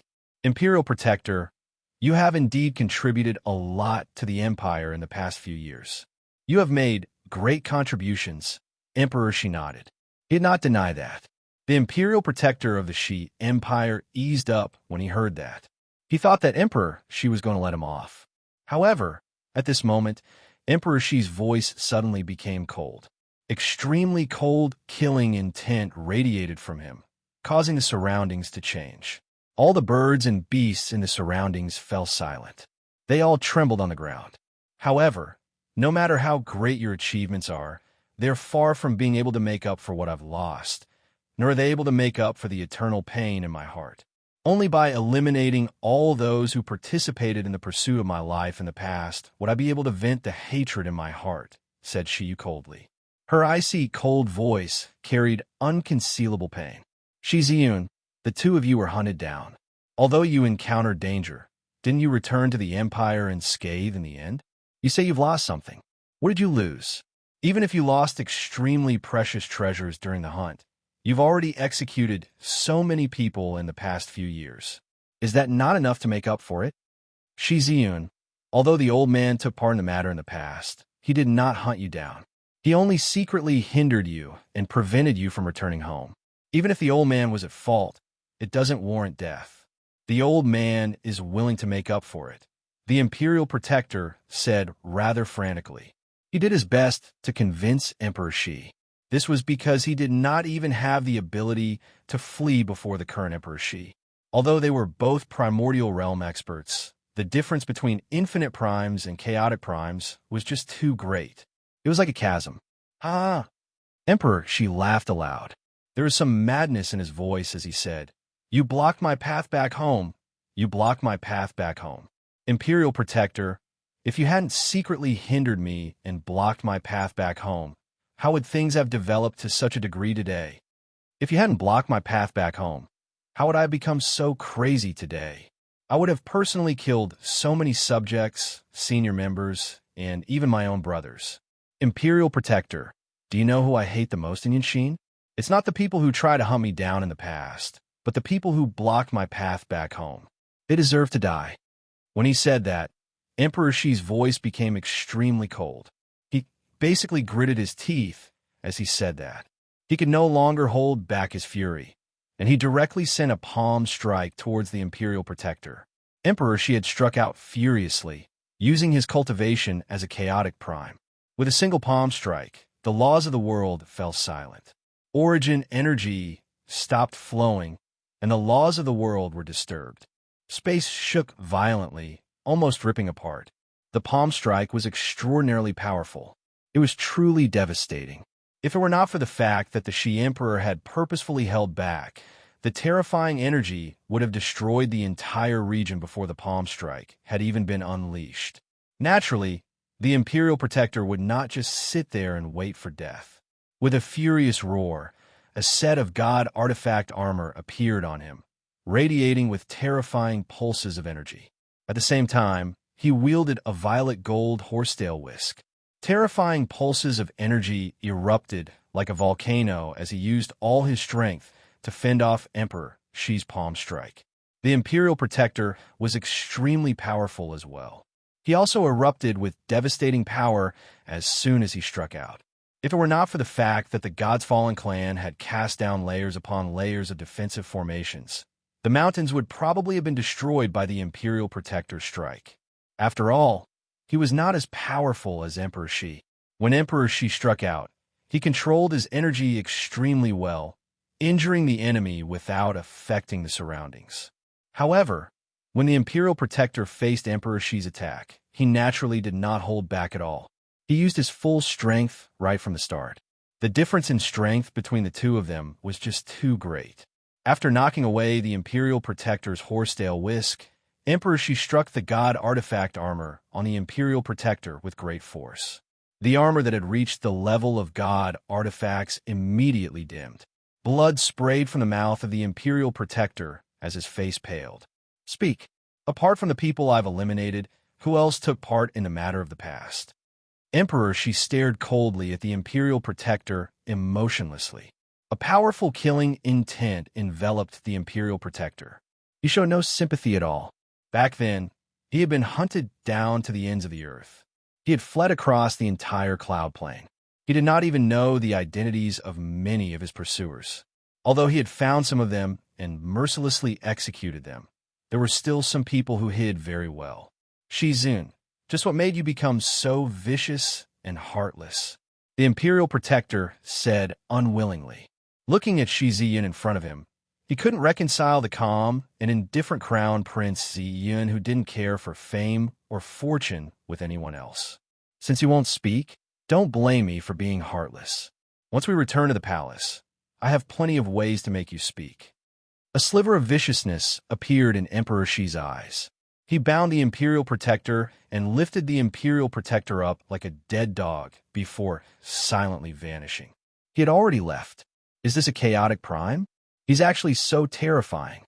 Jianshun had yet to return to his senses after Emperor Shi's departure. He stared blankly in the direction that Emperor Shi had vanished in. This was the first time he had come into contact with a chaotic prime so closely. He was shocked. He had never been so shocked before. When Emperor Shi struck out earlier, not only did he feel like he was suffocating, but even his heart had stopped beating. He was unable to move at all. It was as if his entire body had been bound by an invisible force. Emperor Shi's strength was just too terrifying. Even though he did not target Jianshun, he still made Jianshun feel how insignificant he was. I never thought that Emperor Shi would actually lay his hands on the Imperial Protector of the Shi dynasty this time. Sigh. The Imperial Protector is an important minister of the Shi dynasty. I wonder what Emperor Shi lost during his pursuit in the past for him to become so insane, even killing the Imperial Protector, Tian Shuang said sternly. This is a matter of the Shi clan. It has nothing to do with us. Let's go back first. Fairy Haoyue said calmly. With a wave of her hand, she enveloped Jianshun with moonlight force and left with Jianshun. Before long, Jianshun returned to the Xiandao dynasty. Due to his relationship with Fairy Haoyue, Jianshun possessed a rather special status in the Xiandao dynasty. The emperor personally bestowed upon him a hall for Jianshun to rest in. Jianshun settled down temporarily in the imperial palace of the Xiandao dynasty. However, he was unable to relax at all. He was filled with anxiety, locking himself up in the hall all day long as he racked his brains for a way to leave the northern region. He was extremely worried about the safety of Siyu and the others. Jianshun did not take a single step out of the imperial palace for several days. However, no matter how hard Jianshun racked his brains, he failed to come up with a feasible plan. In the end, he concluded that unless Emperor Shi removed the seal on the northern region, it would be impossible for him to leave. Jianshun had mentioned finding Emperor Shi directly, but as soon as he mentioned it, Tian Shuang rejected the idea. This was because the chances were even slimmer than using the teleportation formation of the God's Fallen clan. Just as Jianshun was feeling uneasy, Fairy Haoyue arrived in his hall. She sighed gently when she saw how worried Jianshun was. She said, "This is my fault. I shouldn't have brought you to the northern region." "Fairy Haoyue, you can't say that. If it weren't for you, I would be dead already. I might not even be alive right now. I can only hope that Emperor Shi removes the seal on the northern region soon," said Jianshun. "Emperor Shi's seal on the northern region will probably last for a while longer. I've just received news that Emperor Shi has already gone to the Skyren sect, one of the peak sects of the Shi dynasty. He wants the Skyren sect to hand over 2 of their great elders. The Skyren sect is one of the 4 peak organizations of the Shi dynasty. Their great elders are all infinite primes, and they have an even more powerful ancestor. There are only 3 great elders in the entire Skyren sect. Emperor Shi wants the Skyren sect to hand over 2 of them, so the Skyren sect naturally won't agree. Now, the Skyren sect has already sealed off its entrance and is in a stalemate with Emperor Shi. Even the ancestor of the Skyren sect has come forward, but Emperor Shi refuses to budge. There probably won't be an outcome anytime soon." Fairy Haoyue said. Jianshun frowned heavily. The Skyren sect was a peak organization in an eternal empire. They were definitely more powerful than the Xiandao dynasty. Even the Xiandao dynasty possessed a teleportation formation, so it was obviously impossible for the Skyren sect to not have one. However, if the situation continued like this, wouldn't Emperor Shi keep the northern region sealed until the Skyren sect handed over the 2 great elders in order to prevent them from escaping through the teleportation formation? Just how long would he be trapped like that? Chapter 1945. You won't be able to solve anything if you keep worrying like this. Why don't you settle down and use this time to properly cultivate and increase your strength as much as you can? After all, with your current strength, you won't be of much help even if you return to the southern region. Once the powerful divine king wants to deal with the people around you, it'll be useless even if you're there, Fairy Haoyue said. Her voice was filled with concern. Even though she was a primordial realm expert, she did not put on any airs before Jianshun. "Don't you have a few Divine King level monster cores and demon cores on you? I can refine the poison in there for you. If you absorb the essence of the Divine King level monster cores and demon cores, it should be able to increase your strength by quite a lot." Jianshun obviously did not hesitate at all when he heard that. He immediately took out the Divine King level monster cores and monster cores from his space ring and passed them all to Fairy Haoyue. These 2 space rings were taken from that little whore. Now that she's a prisoner, they obviously belong to you. Fairy Haoyue arrived before Jianshun and passed the 2 space rings to him. Jianshun glanced past the 2 space rings. In the end, he only took one of them and said, "This one belongs to the Divine King I killed. It's my spoils. As for Yashilian's, it should belong to you, Fairy Haoyue. Now that you've recovered your cultivation, you should need the wealth more than me." Fairy Haoyue smiled. "The plane where my moon god hall resides is extremely distant from the cloud plane. We basically have to cross most of the saint's world to get there. The amount of divine crystals we need to spend on the journey is definitely not something a mere divine king's wealth can make up for. You better keep the space ring for yourself. I really don't care about a mere divine king's wealth. Moreover, do you think I've come to the Xiandao dynasty just for fun? I've only come because of my sister Tian Shuang's invitation to deal with an enemy for them. Once I'm done, they'll give me enough 5-color divine crystals." Fairy Haoyue glanced at Jianshun deeply when she reached there and said, "As a result, I might leave the cloud plane before long. The enemy should be very powerful, right? Even an ancient empire like the Xiandao dynasty isn't confident in dealing with them." Jianshun asked. Fairy Haoyue said in a neutral manner, "A peak infinite prime isn't weak. Even though Sister Tian Shuang isn't the only primordial realm expert in the Xiandao dynasty, dealing with an expert like that will take a heavy toll on them. They might even pay an unbearable price."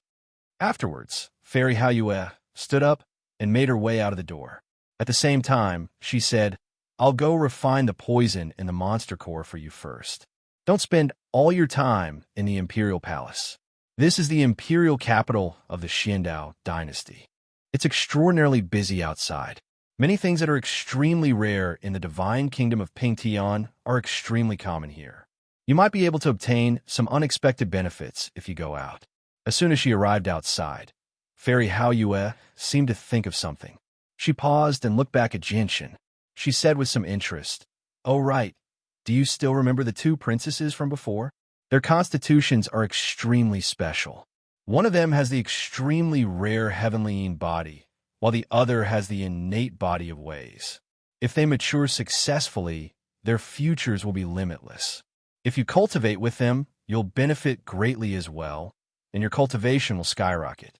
Do you want to consider it? If you agree, I can act as a matchmaker and ask the Divine King of the Xiandao dynasty for your hand in marriage." Jianshan smiled bitterly. "Fairy Hao Yue, please don't do anything rash. I have no thoughts about the two princesses at all. Even if their constitutions are special, I don't necessarily need to rely on them to reach the peak on my path of cultivation." Fairy Hao Yue blinked and smiled. "Think about it carefully. Regular people can't see through their constitutions. Even my sister Tian Shuang failed to sense it. If you make the first move, it's very likely that you'll succeed. I'll convince the Divine King of the Xiandao dynasty. If you keep wasting time, once a chaotic prime discovers the uniqueness of the two sisters, you won't have any hope at all." With that, Fairy Hao Yu's figure vanished from outside as well. Jinshin was speechless in the luxuriously decorated hall. He casually checked the space rings of Yashi Lian and the Divine King of the Taoist sect of Calm Clouds, and his eyes immediately lit up. After a moment of hesitation, he left the Imperial Palace with the two space rings. Fairy Hao Yue was right. It was pointless for him to worry about nothing now that the northern region had been sealed off. He would be better off doing something meaningful with this time. As my strength increases, the startling rainbow sword is gradually unable to satisfy my needs. If I find a suitable supreme quality saint artifact, it's time for me to change it. And there will definitely be more over-gods in the Tianyuan family in the future. I need to prepare some high-quality saint artifacts beforehand. Supreme quality saint artifacts are basically extinct in the divine kingdom of Pingtian, while high-quality saint artifacts are extremely rare. I don't have a lot of choices. This is the imperial capital of the Xiandao dynasty, so high-quality saint artifacts definitely won't be as rare as they are in the divine kingdom of Pingtian. I can keep a few more in my clan, and there should be some supreme quality saint artifact for sale. With that in mind, Jianshan left the imperial palace of the Xiandao dynasty. He strolled through the imperial capital by himself. In his hand, he held a map. On the map, all the shops in the imperial capital were densely distributed. Beside each shop, there were clear annotations that clearly marked the types of goods that the shop sold, as well as which faction it belonged to, and so on. Jianshan naturally knew about the martial competition that was currently taking place in the imperial capital, but he was not interested in it at all. He held the map that an old man of unknown status had passed to him. He chose a place and hurried off. On this day, Jianshan moved through the various stores in the imperial capital. He was extremely extravagant, buying over a dozen high-quality saint artifacts and 3 supreme quality saint artifacts. He had spent an astronomical amount of divine crystals. In just a single day, Jianshan had spent more divine crystals than all the divine crystals he had obtained through his own abilities since he had come to the Saints' world. After all, these are the space rings of 2 divine kings. The wealth of divine kings was naturally not something a single overgod could possess. In particular, the wealth of the 7th commander of the heavenly demon religion, Yashi Lian, had left Jianshan dumbfounded. Buying over a dozen high-quality saint artifacts and 3 supreme quality saint artifacts had only cost him the wealth he had obtained from killing the overgods of the heavenly demon religion on the battlefield in the divine kingdom of Pingtian, as well as the wealth of the divine king who had ambushed him from the Taoist sect of Calm Clouds. Jianshan did not touch the wealth in Yashi Lian's space ring. In reality, the wealth in Yashi Lian's space ring was over 10 times more than the total amount of divine crystals he had spent today. Just the supreme quality divine crystals had exceeded 100 square meters. Yaxilian was no different from a dead person in Jinshan's eyes. He could kill her or not with a single thought. Her space ring had naturally become his spoils as well, so it was only natural for Jinshan to use the divine crystals. He did not find anything wrong with it.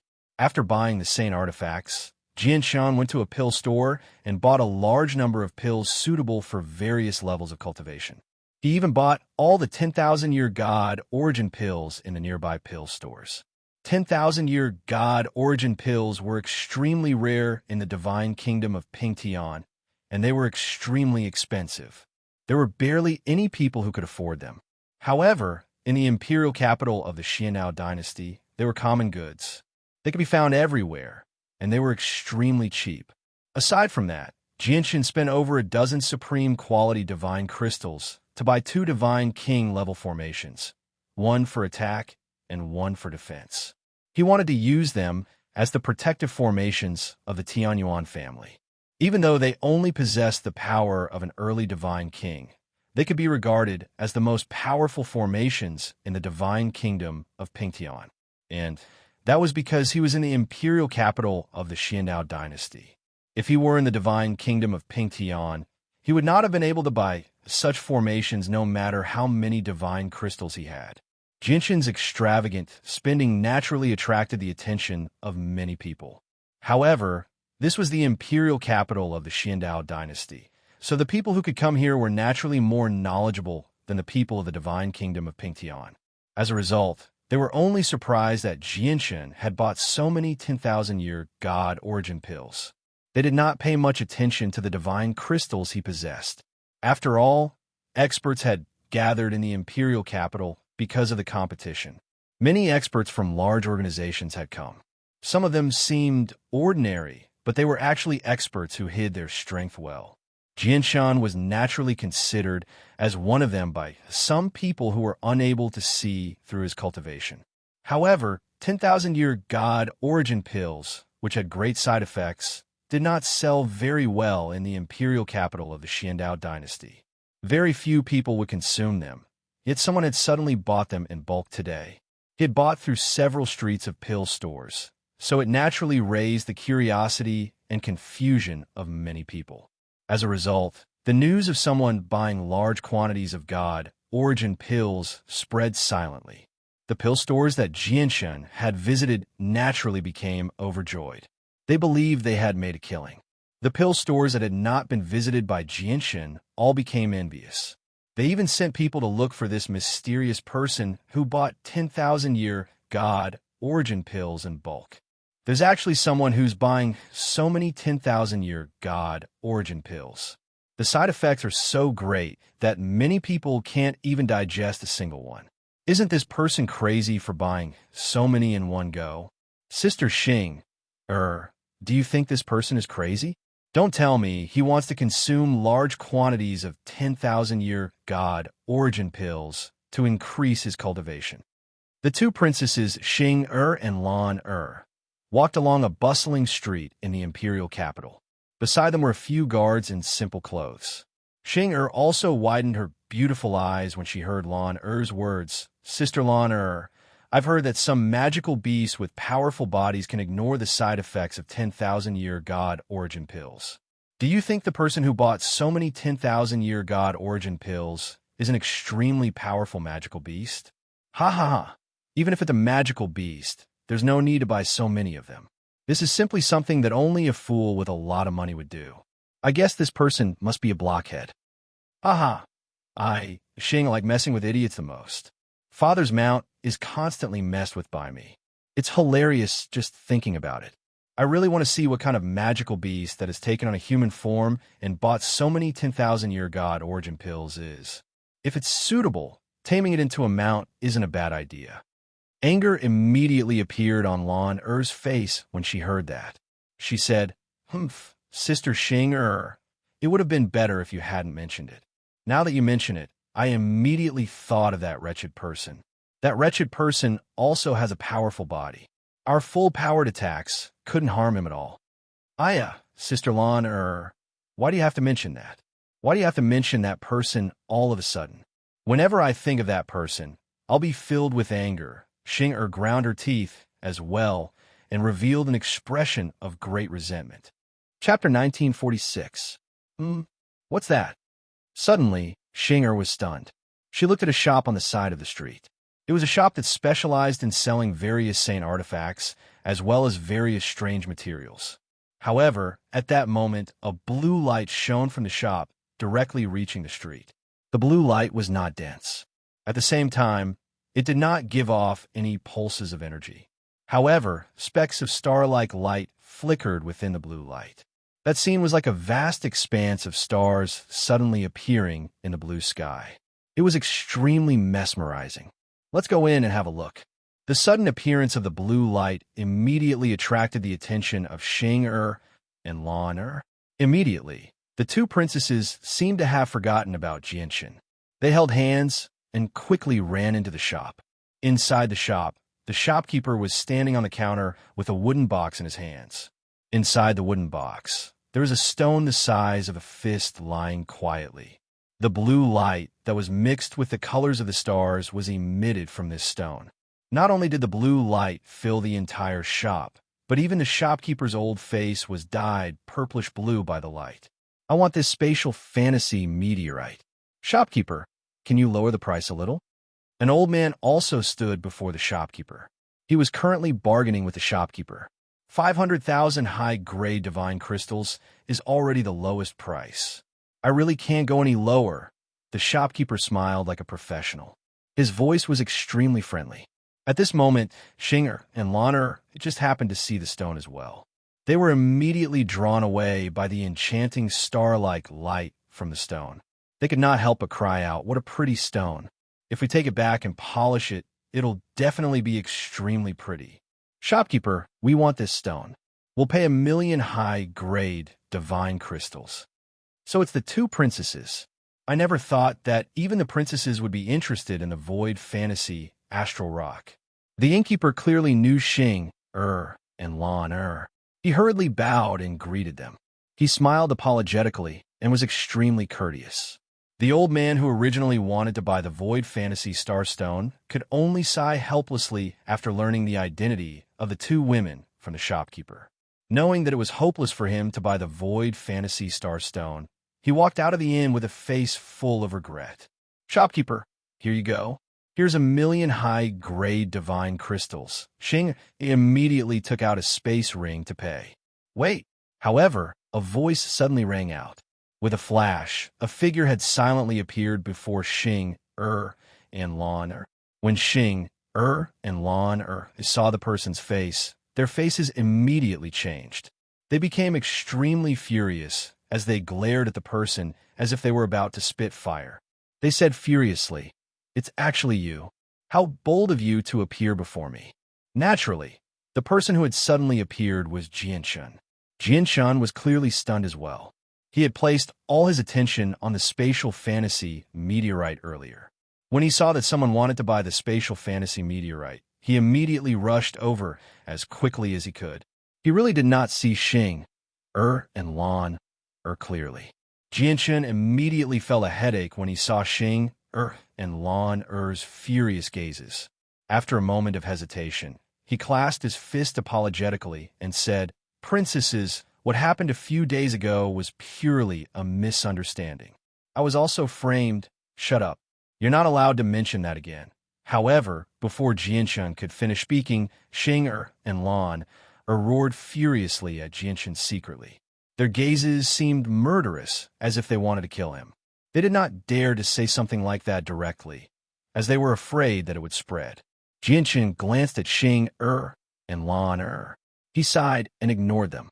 He turned around and said to the shopkeeper, "Shopkeeper, I just happen to need this rock. I'll pay 2,000,000 high-grade divine crystals." This. The shopkeeper hesitated. He looked at the two princesses Xing and Lan. Xing and Lan who both gritted their teeth as they stared at Jianxin resentfully. They also made a bid. "I'll pay 5,000,000 high-grade divine crystals. No one can take away what I want." Jianxin immediately felt a headache. He knew that Xing and Lan or wanted to compete with him. If it were anything else, he could give up and not lower himself to their level, but the spatial fantasy meteorite was a material for forging the azulite swords. He needed to obtain it. I need this material very much as well. I must obtain it this time. I'll pay a block of supreme grade divine crystal. Jinshin knew that it was useless to say anything. All he could do was bid. Although the spatial fantasy meteorite was not the only one, who knew when he would come across a second one if he missed out on this opportunity. As a result, whenever a material for forging the azulite swords appeared, he would do everything he could to obtain it. 2 blocks of supreme grade divine crystal. Xing and Lan bit their lips as they made a bid. Their hatred for Jinshin had reached the depths of their bones. They believed that Jinshin had done it on purpose, but when they thought about what had happened a few days ago, how could they just accept defeat when they were faced with Jinshin's overbearing attitude? As a result, even though they knew that the price had completely exceeded the value of the spatial fantasy meteorite, they still did not back down at all. Isn't this Princess Xing and Princess Lan? What a coincidence. I never thought I'd run into the 2 princesses here. Looks like we really are fated. At this moment, a young man in golden robes strode in from outside with some arrogance on his face. He stared at Xing and Lan with excitement. Behind this young man were several young men in uniform. They all looked at the golden-clothed young man in front of them with respect. Xing and Lan immediately became slightly impatient when they saw the young man. However, Xing seemed to think of something soon afterwards. She smiled mysteriously and crossed her arms before her chest. She said angrily with a stern face, "What a bummer.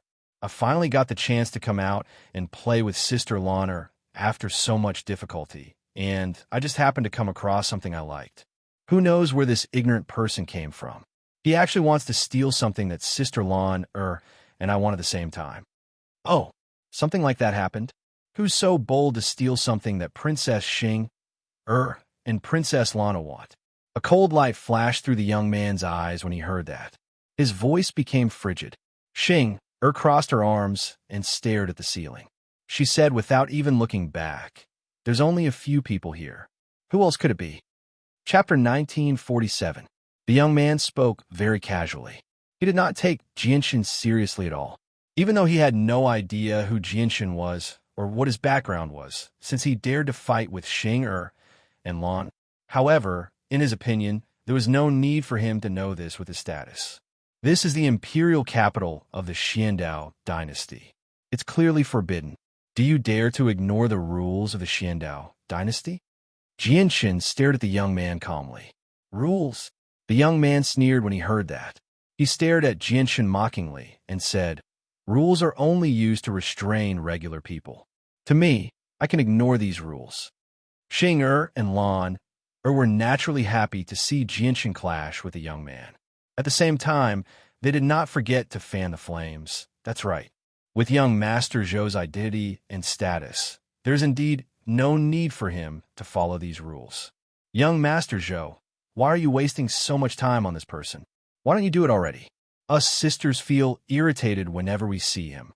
The young man in gold immediately beamed with joy when he heard her call him young Master Zhou. He felt extremely happy. Moreover, when the soft and sweet voice entered the young man's ears, his entire body was filled with energy. Not only was this the first time Xing and Lan had called him young Master Zhou, but it was also the first time they had spoken to him with such a gentle tone. Not only did the young man not sense anything strange about the sudden change of the 2 princesses, but it made him extremely excited instead. He believed that this was a great opportunity for him to display his strength before the 2 princesses. The golden-robed young man's face suddenly hardened. He gave off a condescending aura and said in a tone that he believed to be very dignified and unquestionable. After crippling this person's cultivation, investigate his background. He dared to offend the 2 princesses. This is a great crime. Just crippling your cultivation is not enough to pay for it. The clan behind you must pay a certain price. If you don't have a family and are just an itinerant cultivator without any sect, then the rest of the crimes will be inflicted on your birth parents. and your parents will make up for the rest of their sins." The golden-clothed young man's voice was extremely cold, as if he was in control of Jinshin's life. He did not notice at all that the guards of Xing and Lan dared not say anything when they saw someone compete with their masters. When Jinshin heard the golden-clothed young man judge his parents, his face instantly turned gloomy and cold. At the same time, the people behind the golden-robed young man arrived before Jinshin as well. Two of them tried to capture Jinshin, while the others all took out their saint artifacts and slashed at Jinshin's limbs mercilessly. One of them even stabbed his sword at Jinshin's dantian. Xing and Lan stood to one side leisurely as they watched this. They smiled from the success of their scheme. Naturally, the two of them knew about Jinshin's strength. They also knew that Jinshin had a primordial realm expert behind him, but they just happened to want to make trouble for Jinshin. They did not want Jinshin to have an easy time. Jinshin did not even glance at the people who attacked him. He locked onto the golden-clothed young man and flicked his fingers. A few strands of sword chi shot out from his fingers. Ding, ding, ding. With a series of thunders, the saint artifacts of the people who attacked Jinshin all snapped at that moment. At the same time, the sword chi from Jinshin did not slow down at all after snapping their saint artifacts. They continued towards their bodies. All the people who attacked Jinshin staggered backwards with miserable cries. Their faces became extremely pale, having been heavily injured. The power of the laws of the sword wreaked havoc in their bodies, causing them to constantly vomit blood. Jinshin turned into a blur and arrived beside the golden-clothed young man in a single instance. He grabbed the young man's neck and said coldly, "Originally, I only planned on punishing you slightly, but you should have never, ever threatened my parents. Even if they're Divine King experts, I will make them pay the price for threatening my parents." With that, light suddenly flickered from Jinshin's hand around the young man's neck. Strands of sharp sword chi entered the young man's body in an extremely brutal manner, directly entering his dantian and destroying it. The golden-clothed young man trembled violently as blood spurted out from his mouth like a fountain. Unfortunately, Jinshin had grabbed him by the neck, preventing him from making any sounds. Otherwise, his miserable cries would have been earth-shattering long ago. Afterwards, Jinshin gently smacked the young man's head before tossing him onto the street outside like a dead dog. He did not even glance at him. The young man's soul had almost dispersed from Jinshin's smack. He directly fainted. Fortunately, Jinshin did not intend to kill him. He had only heavily injured his soul, making it difficult for him to recover. His dantian had been destroyed, and his soul had almost dispersed. Even though the golden-clothed young man did not die from such a heavy blow, he was basically a cripple. After doing all that, Jinshin acted like nothing had happened at all. He continued to arrive before the spatial fantasy meteorite and stared at Xing and Lan emotionlessly. He said coldly, "I've already offered 3 blocks of supreme grade divine crystal for this spatial fantasy meteorite. Do you still want it, princesses?" Xing and Lan stared at the golden-clothed young man who lay on the street like a pile of mud. They scanned him with the senses of their souls and observed his injuries clearly. This shocked them, so they were no longer in the mood to compete with Jinshin for the spatial fantasy meteorite. In the end, Jinshin purchased the spatial fantasy meteorite for the astronomical price of 3 blocks of supreme grade divine crystal. However, Jinshin had obtained Yashi Lian's vast wealth. Even though 3 blocks of supreme grade divine crystal was a huge amount, he did not feel pain spending it at all. Zhou Chu has actually been crippled. Isn't this a bit too ruthless? After all, behind Zhou Chu is... At that moment, Xing and Lan looked at each other. Their expressions were rather ugly. The two of them had realized that this matter had escalated. They wanted to make trouble for Jinshin, but they never thought that Jinshin would be so vicious, directly crippling Zhou Chu. This had completely exceeded their expectations. News of the malicious wounding that had occurred in the imperial capital of the Xuando Empire naturally spread like wildfire. In a short while, the golden-clothed young man was surrounded by many people who had rushed over after hearing the news. Many people pointed at the young man as they discussed. That seems to be young Master Zhou Chu of the Qinyan Gateway. Heavens, who's bold enough to injure young Master Zhou of the Qinyan Gateway to such a state? The Qinyan Gateway is one of the peak sects of the Xiandao Empire. Even the imperial family has to show respect to them. They possess an extremely great status. It's said that Zhou Chu is the descendant of a primordial realm ancestor of the Qinyan Gateway. Now that Zhou Chu has been injured like this, he's basically crippled. The Qinyan Gateway probably won't just let this matter go. Zhou Chu. Just as the crowd was discussing spiritedly, a cry of alarm came from the sky. A middle-aged man in white robes descended from the sky, emitting a boundless pressure. His expression was ugly as he stared at Zhou Chu, who was lying on the ground. Chapter 1948. The killing intent directly caused the temperature in the surroundings to plummet, as if it had become a cavern of ice. The bustling streets were already packed with people, but they all shivered when the white-robed, middle-aged man's killing intent enveloped them. It was a bone-chilling coldness, and they could not help but back away. Even the overgods were no exception. The divine king. Countless people cried out inside. Their gazes towards the white-robed, middle-aged man were filled with fear from the bottom of their hearts.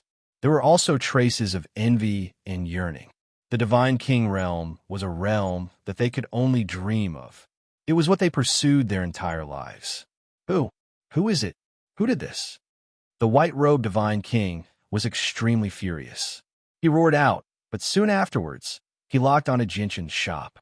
This was because there were still a few disciples from the Qinyan Gateway lying on the ground.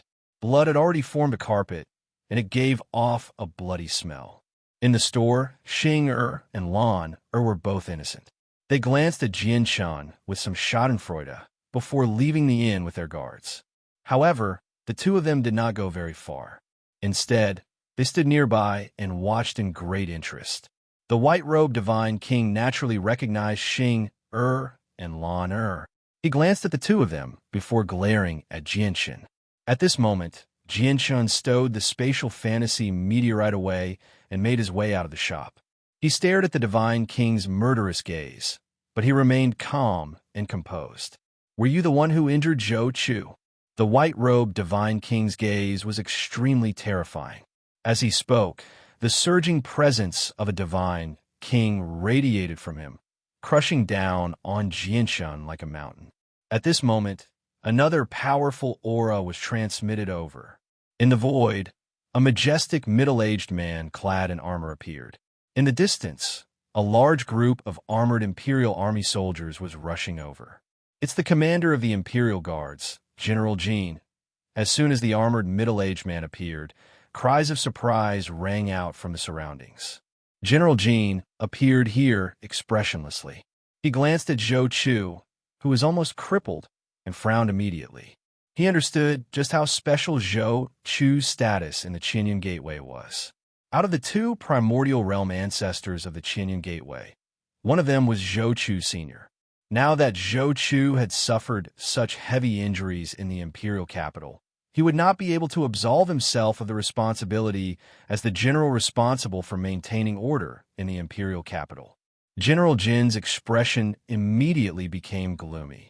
He swept his gaze around and was just about to question the culprit when he suddenly discovered Jinshan. This caused him to be startled. His sharp intuition allowed him to subconsciously understand who the culprit was. He suddenly felt a headache coming on and did not know how to deal with it. Both sides possessed great backgrounds. He could not afford to offend either of them. That's right. I injured him. Aren't you going to ask me why I injured him? Jinshan stared at the divine king calmly and said calmly, Jinshan, Brother Feihe, there's probably some misunderstanding here. Please don't look for the culprit and wait for the results of the investigation, General Jean said. Originally, he had come aggressively to arrest the culprit, but now he could only try to mediate the situation. Misunderstanding? Nephew Zhou Chu has already been injured to such a degree. No matter what misunderstanding there is, it will all turn into hatred. General Jean, there's no need for you to say anything more. No matter what kind of background this person has, he will pay the price said the divine king coldly. The white-robed god king said coldly. How could he not tell from General Jin's attitude that Jianshan's background was anything but simple? However, their Qinyan gateway had never feared anyone. Since you've crippled Zhou Chu, I'll cripple you as well. Then I'll return to the sect and hand you over to the ancestor, said the divine king. As he said that, he directly tapped Jianshan with a finger. That tap of his stirred up the power of laws in the surroundings. The powerful laws of the divine king's realm instantly condensed on his finger, turning into a divine chain of order that struck towards Jianshan's dantian. Oh no, retreat. As soon as the divine king attacked, the expressions of the onlookers changed drastically. They all fled frantically. The divine king's attack was just too powerful. With their strength, even if the imperial capital was protected by powerful formations, they would not be able to escape if they were too close. They would still be caught in the crossfire. General Jin was filled with bitterness. He did not believe that Jianshan was Fei He's opponent, and there was also a terrifying existence behind Jianshan. As a result, he could not let anything happen to Jianshan. However, just when General Jin was about to block the flying river, a powerful sword chi suddenly appeared from below. General Jin was stunned by this. A golden ray of sword light shot towards the white-robed God King Fei He, with terrifying energy undulations that even General Jin was shocked. Behind the golden streak of sword chi, Jianshan wielded the startling rainbow sword.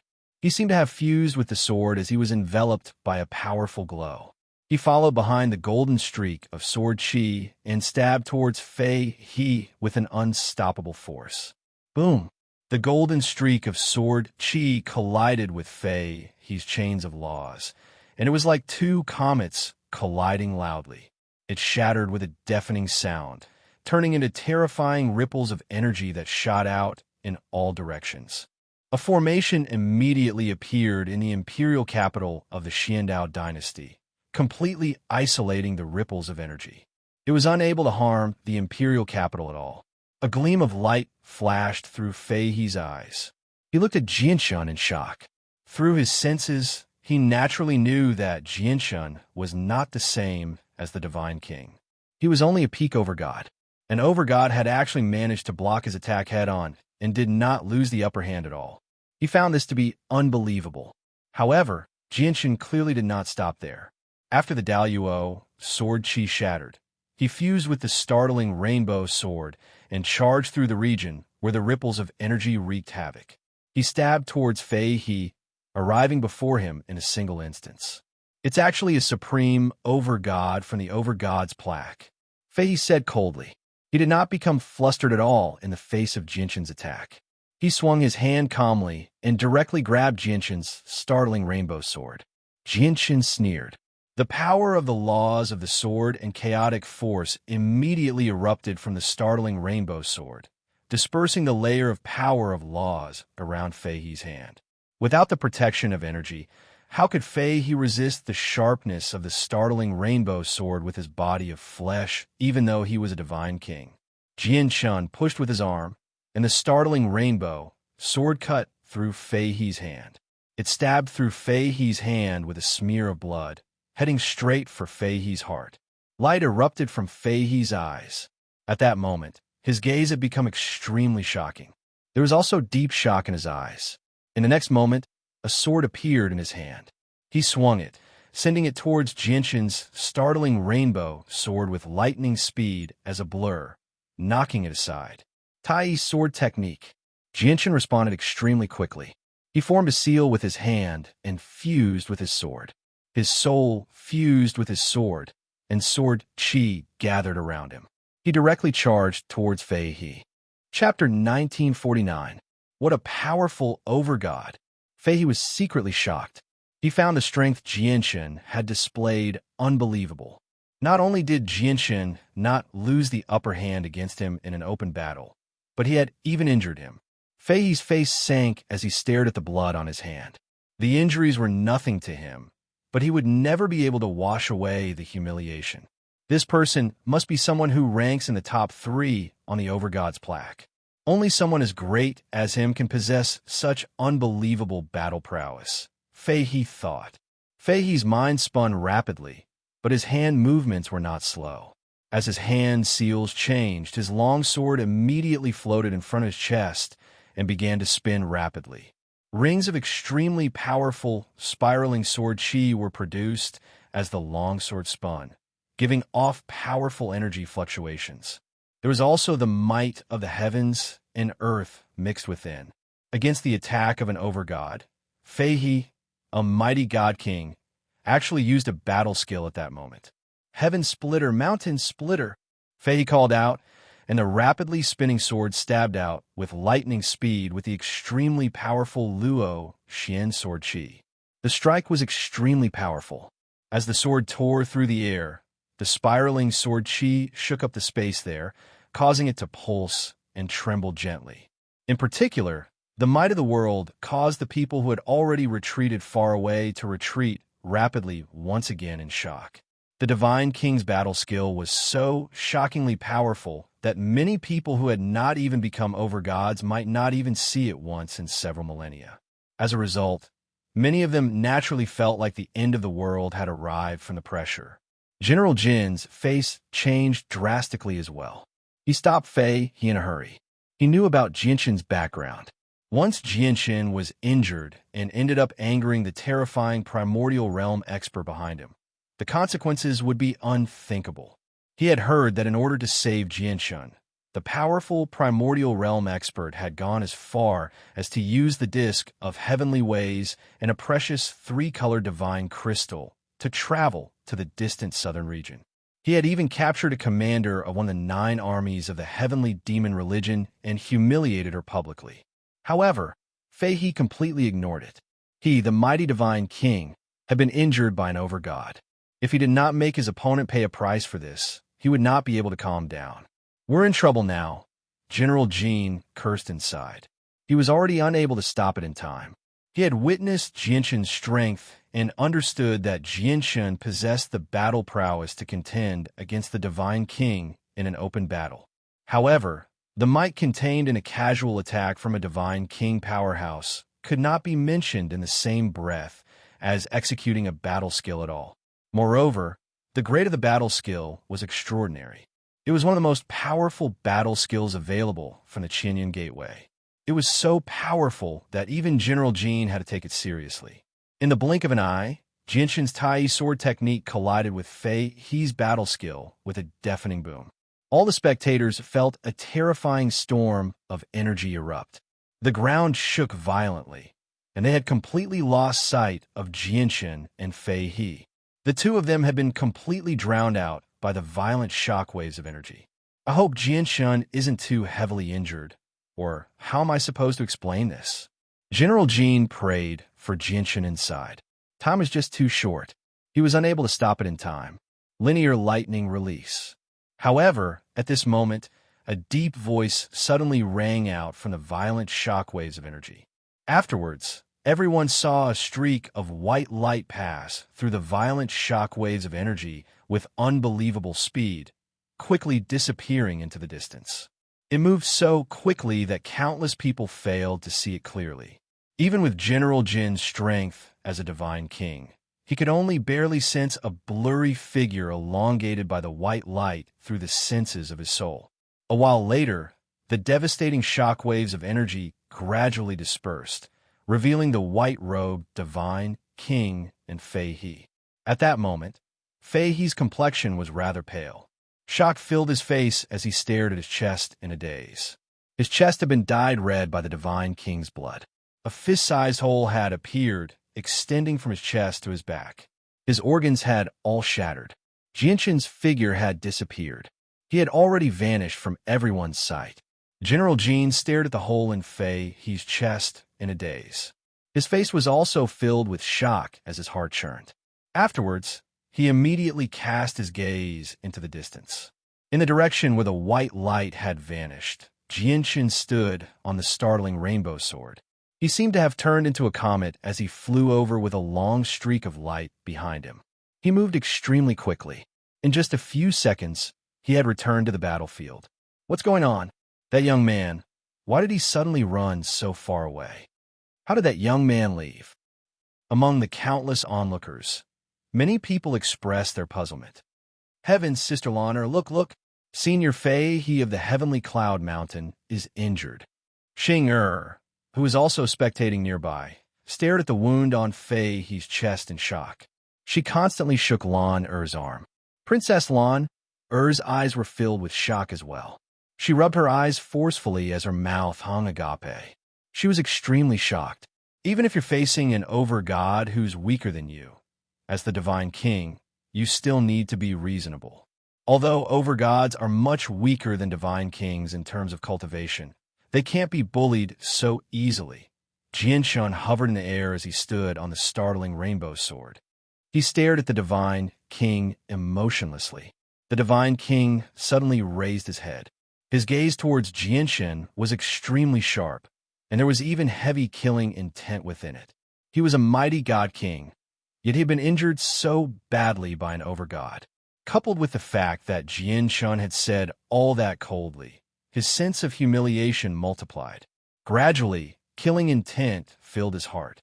Jianshun's face did not change when he sensed the killing intent from the Divine King. He said coldly, "There's no need for you to feel humiliated because you're not the first Divine King to be injured by me. I've personally killed a Divine King before you, and I did it while I was injured." The Divine King's eyes immediately became filled with shock when he heard that. He stared at Jianshun in shock and was speechless for quite some time.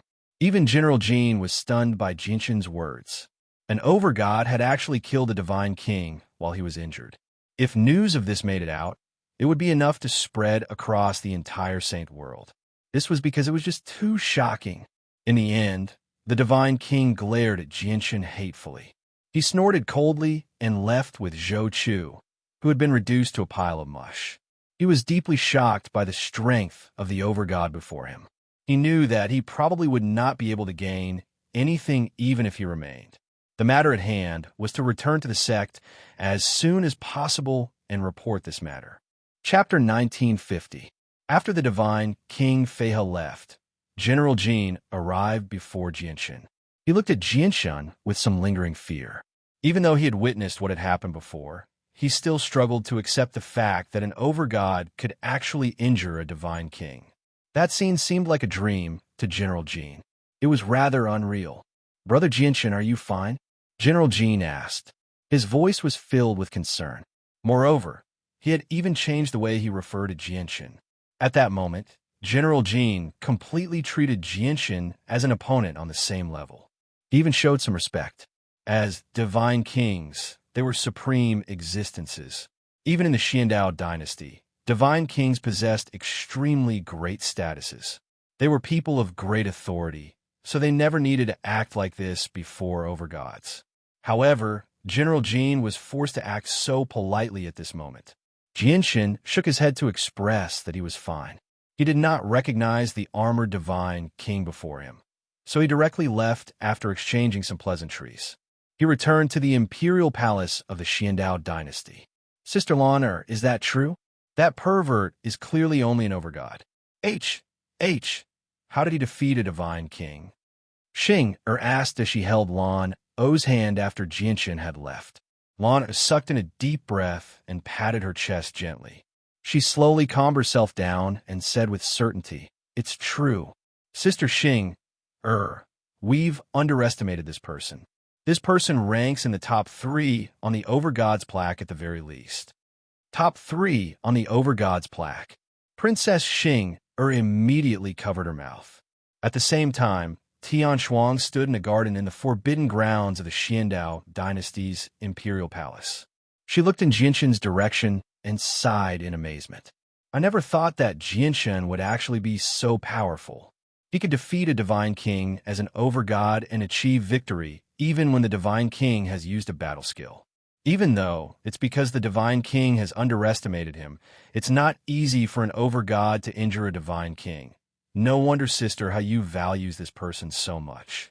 With the battle prowess he has displayed right now, his future accomplishments will definitely be limitless. I just wonder who's stronger between him and the supreme over-god who ranks first on the over-gods plaque." Jianshun did not care about the disturbance he had caused. He had already returned to his temporary residence in the imperial palace of the Xiandao dynasty. Jianshun sat before a table in the resplendent hall. A large number of bottles and jars were stacked neatly on the table. There are over 1,000 10,000-year God origin pills. Fantastic.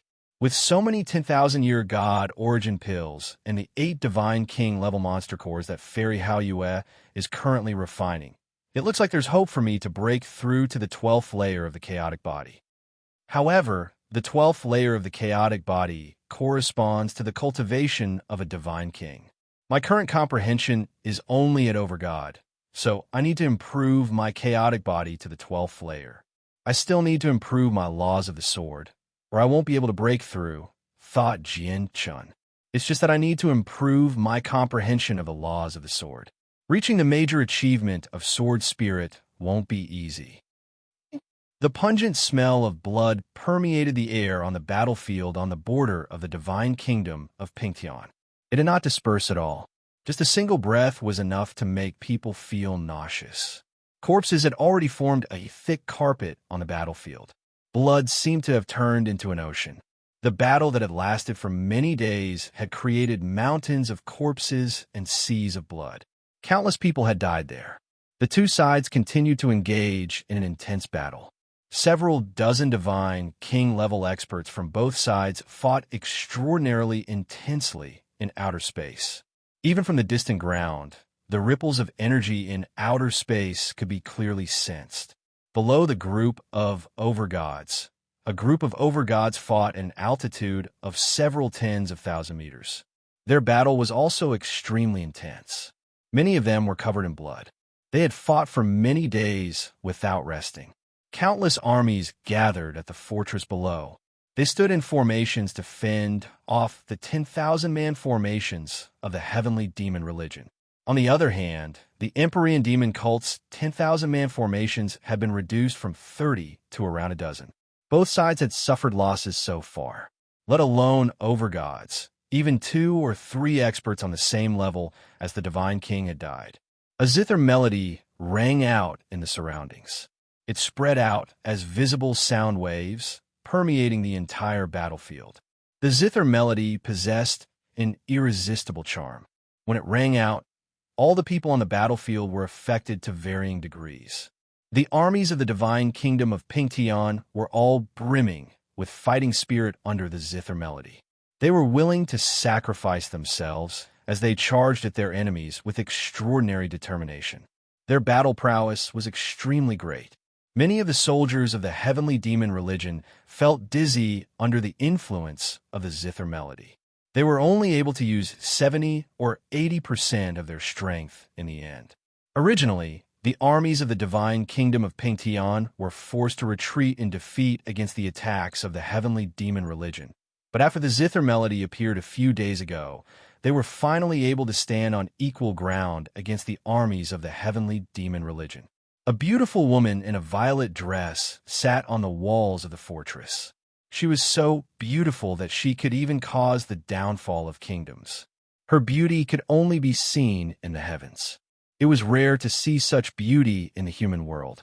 A guqin was placed horizontally on her legs. As her slender fingers plucked the strings of the guqin, she played a string of music that contained a strange magical power. Every note transformed into sound waves that could be seen with the naked eye. Every single note possessed the power of the laws of the world. The woman was Shangwan Mu. Now that the patriarch of the Tian Yuan clan, Jianshun, had been captured by the commander of the 7th Army of the Heavenly Demon Religion, Shangwan Mu naturally received the news as well. She no longer cared about Jianshun's orders for her to watch over the clan. She hurried to the front lines as soon as possible, and her arrival had the ability to turn the tide of the battle. Beside Shangwan Mu, Siyu, Houston, Rui Jin, and so on all stood in the surroundings sternly. They protected Shangwan Mu and prevented anyone from disturbing her. They were all covered in blood. They were injured to varying degrees. Aside from them, the gods from the Dong and province stood in the surroundings as well. They joined in to protect Shangwan Mu. In the sky, Over-gods from the Empyrean demon cult side constantly try to break out and stop Shangwan Mu from playing the zither. However, they were all kept busy by their opponents, preventing them from breaking free. The over-gods from the divine kingdom of Pingtian naturally knew just how important Shangwan Mu's existence was to the battlefield below. As a result, they all did their best to keep their opponents busy. At this moment, two streaks of light suddenly shot over in outer space extremely far away from where the several dozen divine kings were fighting. They moved with unbelievable speed, where even the divine king experts could only catch a blur. The streak of light directly shot over the cloud plane and into the depths of outer space. However, at this moment, when the streak of light passed by the southern region of the cloud plane, it suddenly returned. In the end, it stopped in the sky above the southern region. This location was extremely distant from the cloud plane. Even the place where the several dozen divine kings were fighting was tens of millions of kilometers away. Only now did they see the true appearance of the streak of light. To no surprise, it was a small flying vehicle that gave off powerful pulses of energy. It also possessed the might of the ways of the world. To no surprise, the flying vehicle was a god artifact. It's the third ancestor's zither of the demonic cry. Two graceful, middle-aged women emerged from the flying vehicle. The sun, moon, and stars flickered in their eyes as they resonated with the ways of the world. They directly pierced through the distant space and locked onto Shangwan Mu, who was at the border of the divine kingdom of Pingtan. They were shocked. Chapter 1951. The two middle-aged women stared at Shangwan Mu, from afar as surprise and doubt filled their eyes. One of them said, "The zither of the demonic cry is a treasure that was bound to the third ancestor's life in the past. It's also a symbol of the third ancestor's identity. Now that the zither has appeared with that woman, and that woman has quite the mastery over the way of music, is she the reincarnation of the third ancestor?" As soon as she mentioned the reincarnation of the third ancestor, the middle-aged woman became excited. She was filled with eagerness. The other middle-aged woman locked onto Shangwan Mu and studied her seriously. She said with great certainty, "No, she's not the reincarnation of the third ancestor. She's just someone who obtained the third ancestor's treasure by chance. If she really is the reincarnation of the third ancestor, the artifact spirit of the zither of the demonic cry would have awakened long ago, and it would have returned to the sect. Sigh, she really isn't the third ancestor's reincarnation. Although she can use the zither of the demonic cry, she hasn't been able to unleash any of its power. Moreover, she only has a connection with the zither of the demonic cry. It hasn't accepted her as a master yet. However, obtaining the zither of the demonic cry from the third ancestor can be regarded as her fortuitous encounter. At the same time, it's a form of recognition from the zither of the demonic cry. This person should be accepted into our sect."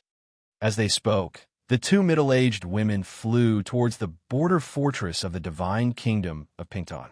They moved extremely quickly, crossing an extremely great distance with a flash and appearing before Shangwan Mu silently. The two middle-aged women hovered in the air. They concealed all of their presences, making them seem like ordinary people.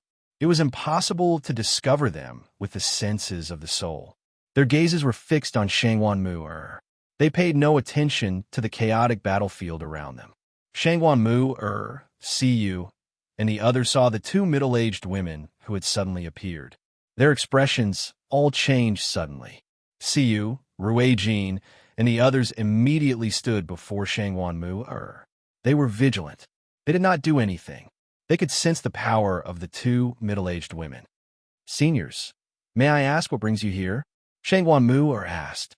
Although she spoke, she did not stop playing the zither. "Child, do you know the origins of the zither in your hand?" one of the middle-aged women asked. Her gaze toward Shangwan Mu was filled with gentleness. Although Shangwan Mu's eyes, Shangwan Mu's eyes, Shangwan Mu's Shangwan Mu's. Shangwan Mu's eyes narrowed when she heard that. She already knew that the zither of the demonic cry was not as simple as it seemed. Shangwan Mu's ancestors. I don't know. If you're willing, please tell me, Senior, Shangwan Mu said, multitasking. He used the zither to disturb the minds of the Empyrean demon cult's army as he conversed with the two women. The middle-aged woman looked at the zither of the demonic cry, and a sliver of reminiscence appeared on her face. She said, the owner of this zither was a renowned peak expert in the saint's world in the past. At the same time, she was one of the 3 ancestors of our Taoist sect of divine sound. We called her the 3rd ancestor. After a moment of silence, Shangwan Mu said, I won't lie to Senior. I obtained the zither of the demonic cry by chance in a lower world. Since it belongs to your esteemed 3rd ancestor, I will return it to your esteemed sect once the battle is over. Shangwan Mu had no other choice when she said that. The strength of the 2 women before her was unfathomable. If they wanted to forcefully take the zither, she would not be able to keep it. The middle-aged woman shook her head with a smile. We happened to pass by this plane and came across the 3rd ancestor's life-bound treasure by chance. As a result, we've come to have a look. We don't want to take the zither of the demonic cry away. The zither of the demonic cry is rather special. It was nurtured by the 3rd ancestor's life-bound flames for many years before slowly transforming from an ordinary object. It possesses a portion of the 3rd ancestor's vital energies, which is why the zither of the demonic cry is like a saint artifact, yet not a saint artifact. It's like a god artifact, yet not a god artifact. It's just that with the 3rd ancestor's death, the zither of the demonic cry vanished as well. Originally, we thought that the zither of the demonic cry had been destroyed in that battle, but we never thought we'd come across the 3rd ancestor's treasure here again today. The woman paused when she reached there. She stared at Shangwan Mu, with brimming interest, and said, since you obtained the zither from a lower world, it means that you are fated with the zither, as well as our Taoist sect of divine sound. Even though our Taoist sect of divine sound is extremely strict when it comes to accepting disciples, and we have to go through a series of selections, you can directly join our Taoist sect of divine sound because you obtained the 3rd ancestor's zither of the demonic cry. At this moment, the other middle-aged woman said, Child, prepare yourself and come with us to the Taoist sect of divine sound. The Taoist sect of divine sound is located in the central region of the Skyfire Plain. It's extremely far from the Cloud Plain, so you won't be able to make it there by yourself. As a result, we can only take you with us. No, you can't take Sister Mu with you, Siyu said firmly. Seniors, I'm busy right now, so I can't go with you to the Taoist sect of divine sound. Moreover, I haven't agreed to join the Taoist sect of divine sound, said Shangwan Mu. The 2 middle-aged women ignored Siyu. They said to Shangwan Mu, you've obtained the 3rd ancestor's treasure, so you must join our Taoist sect of divine sound. Moreover, joining our Taoist sect of divine sound is a once-in-a-lifetime opportunity for you. As for what you're busy with, it must be the battlefield here. That's simple. With that, the middle-aged woman looked at the divine king and the vice leader of the heavenly demon religion, Huayan.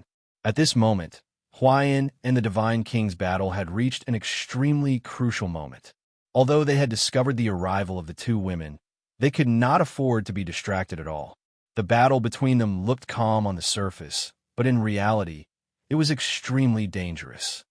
You should be the people behind this battle, right? It's time for this chessboard to end, said the middle-aged woman. Her voice seemed to possess a mysterious power. It turned into a ripple that enveloped the chessboard between the 2 of them. Boom! Suddenly, the chessboard between Huayan and the Divine King directly exploded without any prior signs. Immediately, devastating energy ripped through space, directly expanding in all directions. The ripples of energy were so powerful that even over-gods felt despair. Even the Divine King's face changed drastically. This was because this was a terrifying power that 2 primordial realm experts had only erupted with after charging up for a very long time. Disperse. Suddenly, the middle-aged woman called out calmly. Her voice seemed to turn into a law of the world, directly dispersing the devastating ripples of energy. The Divine King and Vice Leader Huayan both retreated in horrible shape. The middle-aged woman had forcefully stopped their battle. The divine king stood on the walls of the fortress as he stared at the two women sternly. The strength of the women who had interfered surprised him. Greetings from a vice leader of the branch of the heavenly demon religion on the cloud plane. May I ask who the two seniors are? Huan clasped his fist at the two middle-aged women and asked calmly.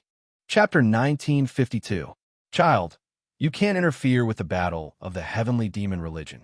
With your current strength, you won't be able to change the outcome even if you stay here. You might have barely managed to control the situation right now, but with the strength of the heavenly demon religion, it won't take them much effort to break through this situation. It's best if you come with us, a middle-aged woman said to Shangwan Mu. Thank you for your concern, seniors, but I don't want to leave right now. My husband has been captured by the commander of the 7th Army of the heavenly demon religion, and we don't know if he's still alive. If I can't find my husband, I won't leave here, Shangwan Mu said firmly. Silly child, you've obtained the 3rd ancestor's treasure. Once you join our Taoist sect of divine sound, your status will definitely be extraordinary. Regular disciples won't be able to compare to you. If you're a promising talent, our Taoist sect of divine sound will definitely spend a lot of resources to nurture you, giving you a chance to soar. However, your husband can't even deal with a mere commander of the heavenly demon religion.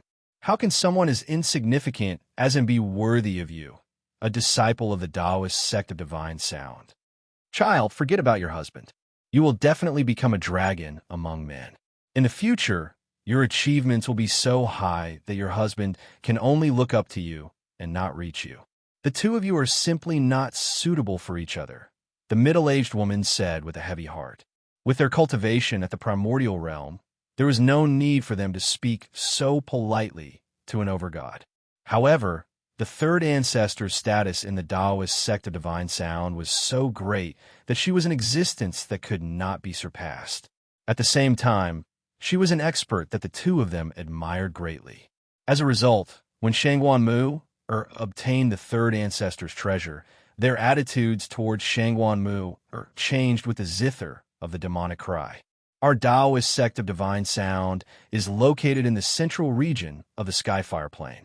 In the future, if the people in your clan want to visit you, they can come to the Skyfire Plain to find you. Child, it's time for us to set off. Once you arrive at the Taoist sect of divine sound and witness the supreme prodigies raised by the large sects on the Skyfire Plain, you'll discover that the husband you're constantly thinking about is actually nothing. With that, the two middle-aged women did not even wait for Shangwan Mu's reply. They directly waved their hands and left with Shangwan Mu. Sister Mu, Siyu cried out in alarm. His eyes were filled with anger as he immediately chased after Yi Qingyu. However, it was impossible for him to catch up to two primordial realm experts with his strength. In the blink of an eye, he lost track of the two primordial realm experts. On the walls of the fortress, Houston, Ruijin, and the others all had very ugly expressions. Shangwan Mu had been taken away right before their eyes, yet they could do nothing about it. As a result, they felt extremely frustrated and helpless. First, Jianchun had been taken away by the commander of the 7th Army, Yashi Lian, and his fate was unknown. Now, Shangwan Mu had been taken away as well. This caused the people of the Tianyuan family to feel slightly gloomy.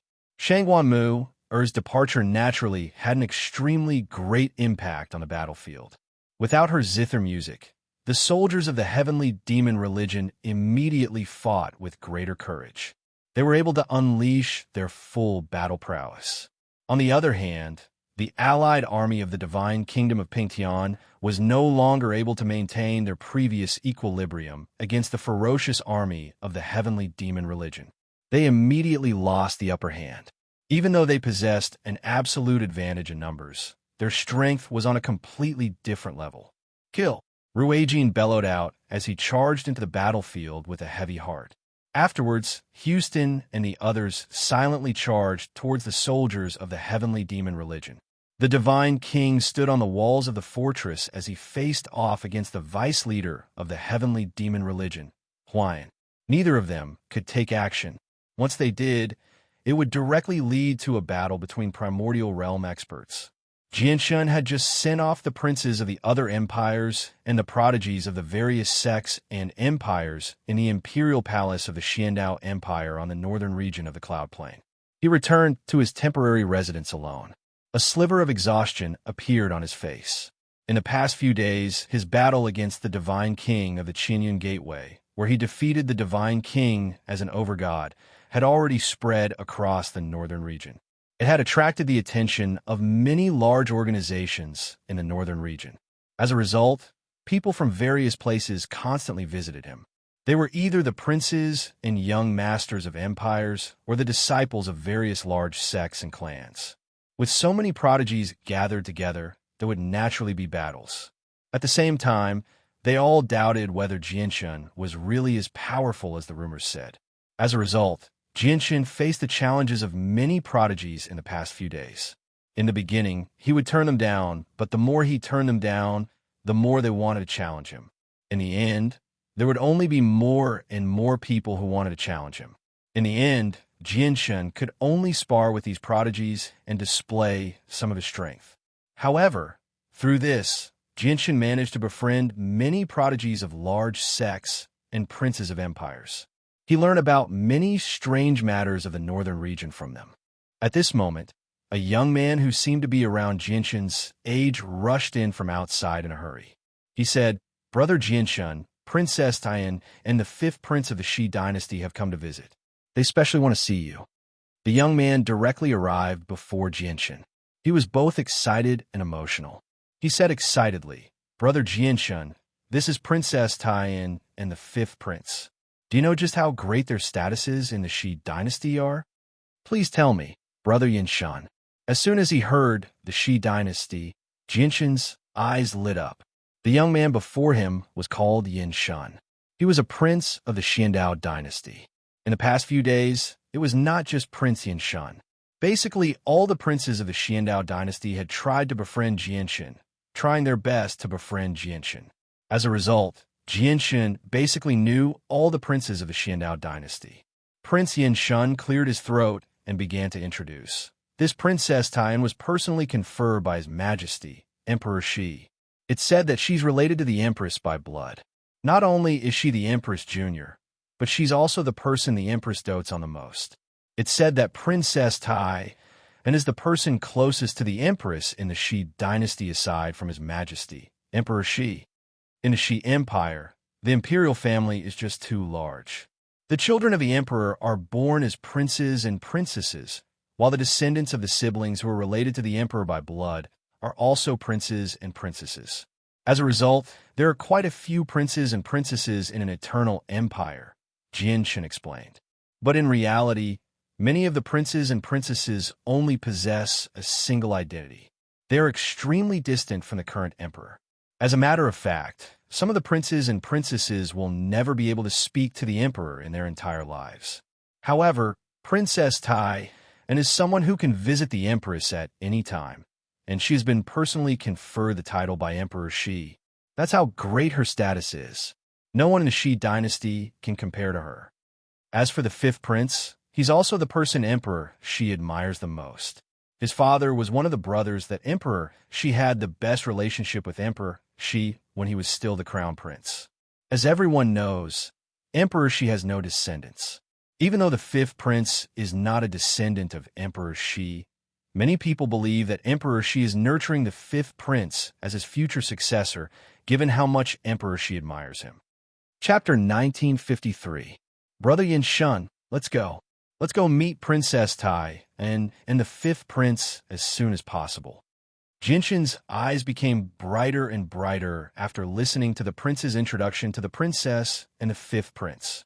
In the end, he seemed even more anxious than the prince as he hurried off. He was extremely worried about his old friends in the southern region, but he was trapped in the northern region now, unable to leave at all. Now that Princess Tian and the fifth prince, who possessed great status in the Shi dynasty, had come to visit, Jianshun saw a sliver of hope in leaving the northern region. Under the prince's lead, Jianshun passed through resplendent halls one after another. In the end, he arrived at a majestic hall in the center of the imperial palace. As soon as he entered the hall, Jianshun saw a man and a woman. They were young people who seemed to be in their 20s. They currently sat in the hall and conversed with the emperor of the Xiandao at ease. The woman possessed a beauty that could outshine the moon and put flowers to shame. She radiated with a noble bearing from head to toe. She was otherworldly, such that no one dared to profane her. On the other hand, the young man was upright and plain-spoken instead. His eyes were brimming with spirit, and his words and actions naturally revealed a dignified aura. Moreover, he even carried a wisp of decisiveness that couldn't be questioned, causing him to possess the bearing of an emperor. Moreover, the aura of an emperor vaguely appeared from him, and the intent of a true dragon revolved around him. No wonder Emperor she appreciates the fifth prince so much. If the fifth prince becomes emperor in the future, he'll definitely be a wise and heroic ruler. Jianxin studied the man and woman in the hall. Without any introductions, he knew that they were Princess Tai-in and the fifth prince from the Shi dynasty. The fifth prince, in particular, left an extremely deep impression on Jianxin from the first moment they met. Over the years, Jianxin had seen quite a few princes and crown princes, but very few of them gave off an aura like the fifth prince. This caused him to have a whole new level of respect for the fifth prince. The emperor stood up and nodded at Jianxin with a smile before introducing him to Princess Tai-in and the fifth prince. Fifth prince, princess, this is Jianxin from the southern region. The dignified Princess Tai-in and the imposing fifth prince immediately stood up when they heard that. They clasped their hands at Jianxin and exchanged pleasantries. Ha! You youngsters can continue chatting. This emperor is going to take care of some matters. The Xiandao Divine Emperor said to both parties very politely, then left with Prince Yanshun. In the blink of an eye, only Jianxin, the fifth prince, and Princess Tai-in remained in the grand hall. Jianxin, there's no need for you to call me the fifth prince. That'll make you seem like an outsider. My original name is Shi Hao, so you could just call me Shi Hao, said the fifth prince with a smile. Afterwards, he looked at Princess Tai-in beside him and said, as for Princess Tai-in beside me, she's called Shangyun Shuixian. Apart from being the princess of our Shi dynasty, she's also the daughter of the Shangyun clan. Greetings, Shangyun Shuixian. Jianxin can just call me Shuixian. Princess Tai-in smiled faintly as she nodded at Jianxin. Jianxin had come into contact with many princes of various empires and prodigies of various sects in the past few days, so he had a rough understanding of the distribution of organizations on the cloud plane. Naturally, Jianxin knew about the Shangyun clan. Although the Shangyun clan was not within the Shi dynasty, it was still a famed clan in the northern region. Many ancient empires and organizations had to show respect to the Shangyun clan. This was because the current empress of the Shi dynasty came from the Shangyun clan. Afterwards, Jianxin spoke freely with the fifth prince. Clearly, the fifth prince wanted to rope in Jianxin, so he completely abandoned his status as a prince of the Shi dynasty when he spoke with Jianxin. He only treated himself as an ordinary friend. However, the fifth prince was extremely patient. Although he wanted to rope in Jianxin, he did not mention anything about roping him in. During this time, Princess Tai-in would chime in from time to time, humbly asking Jianxin for guidance on cultivation. Both her words and her expression revealed her admiration for Jianxin. Shi Hao, Miss Shuixian, to be honest, I have an extremely important matter that requires me to return to the southern region as soon as possible. However, the entire northern region has been sealed off by Emperor Shi. May I ask if you have any methods for me to return to the southern region as soon as possible? After several hours of conversation, Jianxin finally mentioned his main objective. The fifth prince and Princess Tai-in both frowned when they heard that. After a moment of silence, the fifth prince said, Jianxin, this matter is rather difficult to deal with. If it were any other time, I would have been able to open the interregional teleportation formation of my Shi dynasty for Brother Jianxin.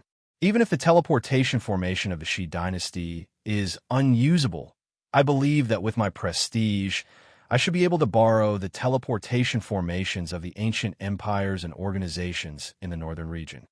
However, Uncle Ziyun has personally ordered for all the teleportation formations of the northern region to be sealed off. With Uncle Ziyun's current prestige, basically no one dares to disobey him in the boundless northern region. The ancient empires would never be bold enough to open up teleportation formations, and even the teleportation formation of our Shi dynasty has been closed as well. Only the old Holy Emperor or Uncle Ziyun's permission can be used. Reaching there, the fifth prince smiled self-deprecatingly. Jianshan, I might be one of the princes of the Shi dynasty right now, but the old Holy Emperor of the Shi dynasty are not people that we princes can meet whenever we want. As for Uncle Ziyun, he's currently in a stalemate with the ancestor of the Skyren sect. With Uncle Ziyun's personality right now, it's extremely likely that he'll start fighting with the Skyren sect. If you go and find him right now, you'll only make Uncle unhappy. Our Shangyun clan's teleportation formation has been closed as well. Jianshan, I'm afraid we won't be able to help you with this, said Princess Taiyan as well. Jianshan became disappointed when he heard that. He said, Emperor Shi is a little too vicious. He really doesn't spare anyone who tried to kill him in the past. Even the imperial protector of the Shi dynasty was captured by Emperor Shi a while ago. Now, he's going to deal with the Skyren sect of the Shi dynasty. If this continues, it'll be very bad for the Shi dynasty. Moreover, Emperor Shi has trapped many people here for revenge, unable to leave. Jianshan felt very helpless inside. Yeah, ever since Uncle ascended to the throne, his personality has changed drastically. He wasn't like this in the past. It's a pity that no one in the Empire can stop Uncle now. Even the old Holy Emperor can't do anything to Uncle. The fifth prince said helplessly as well. His face was filled with worry. His uncle had already killed off all the primordial realm experts in the Shi imperial family, causing the entire empire to be in a state of panic. They were unable to find peace at all. Princess Tai sighed gently when she heard their words. She became rather dejected, and she said gloomily, Actually, you can't blame Uncle. Everything has a cause and effect. If it weren't for the fact that those people pursued Aunt and her parents endlessly, causing Aunt to lose her daughter, my uncle would not have ended up like this. What? Lose her daughter? The fifth prince was stunned. Even Jianshan was surprised. He stared at Princess Taiyan blankly. At this moment, Princess Taiyan suddenly returned to her senses. She realized that she had let it slip, so she immediately covered her mouth in surprise. Chapter 1954. Shuaixian, what did you just say? My uncle lost his daughter when he was hunted down back then? Why have I never heard of my uncle having a daughter? The fifth prince stared at Princess Taiyan in confusion. Everyone knew that Emperor Shi had no descendants. Now that Princess Taiyan had suddenly mentioned a daughter, the fifth prince became rather confused. Don't ask any more, okay? If Annie finds out that I leaked the news, Annie will never forgive me. The fifth princess had become rather flustered. Some panic appeared on her face. She knew extremely well just how great of a mistake she had made by leaking the news by accident. The fifth prince and Jianshan both realized the severity of the matter when they saw how panicked and fearful Princess Taiyan was, so they did not ask too much. However, with their sharp minds, they were able to come up with many conclusions from this small piece of news. Jianshan, Shihao, can you not tell anyone about this? This matter is still highly confidential in the Empire. There aren't a lot of people who know about it. Princess Taiyan was no longer as composed as before. Her face was filled with panic as she begged Jianshan and Shihao. Don't worry, Shuaixian. We definitely won't tell anyone about this. Jianshan, am I right? The fifth prince swore. Jianshan nodded as well, promising that he would not leak the secret.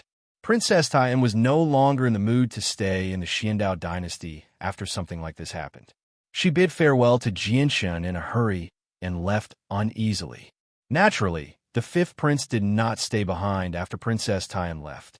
After giving Jianshan a communication jade talisman, he left the Xiandao dynasty as well. The fifth prince was extremely smart. He knew that the chances of roping in a supreme prodigy like Jianshan were extremely slim. As a result, he never mentioned roping him in before Jianshan. He only tried to foster their friendship. If they became friends, everything would be much simpler. Jianshan sent the fifth prince and Princess Tai and out of the imperial capital before returning to his residence. He thought about the matter of Emperor Shi's daughter. I never thought that Emperor Shi would kill so many primordial realm experts just to avenge his daughter. Though, when will this grievance end so that I can return to the southern region sooner? Jianxin thought. He was very worried as he sat in his residence. However, at this moment, Jianxin's body suddenly shuddered. A thought that he found rather unbelievable suddenly appeared in his head. He immediately thought about it and began to analyze it quickly. Even now, no one in the Shi dynasty knows about Emperor Shi and his wife having a child. Even the imperial protector of the Shi dynasty doesn't know about it. As a result, I can be certain that the empress pregnancy did not happen in the Shi dynasty. Otherwise, it would have been impossible to keep it a secret. It would have spread like wildfire a long time ago. As a result, the empress pregnancy probably happened when Emperor Shi was being hunted down. That was over 2,000 years ago. Also over 2,000 years ago, the patriarch of the Mo clan picked up a baby girl from outside. She had nothing else on her apart from a jade pendant with the word Shiyu engraved on it. I've seen a jade pendant as well. It's extremely tough and extraordinary. Even I was unable to damage it back then.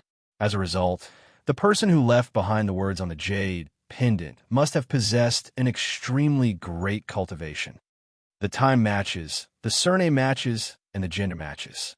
Don't tell me Shiyu is. Jianxin immediately became extremely shocked when he thought up to there.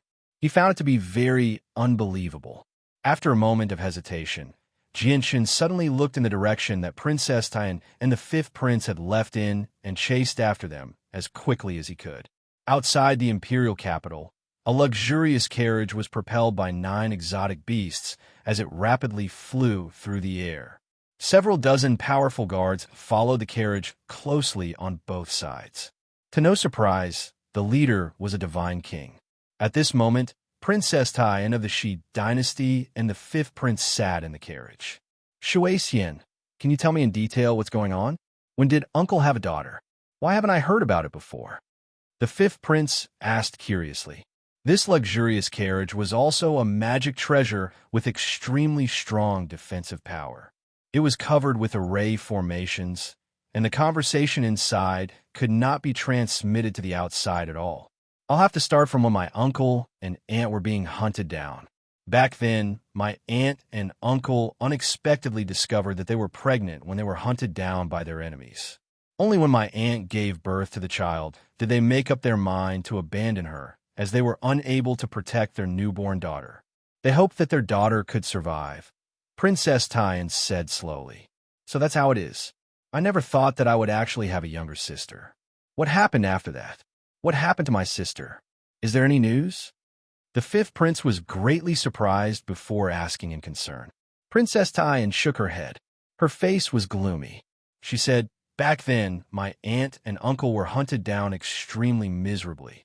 They fled across the entire cloud plain and were heavily injured many times. Their lives were hanging by a thread.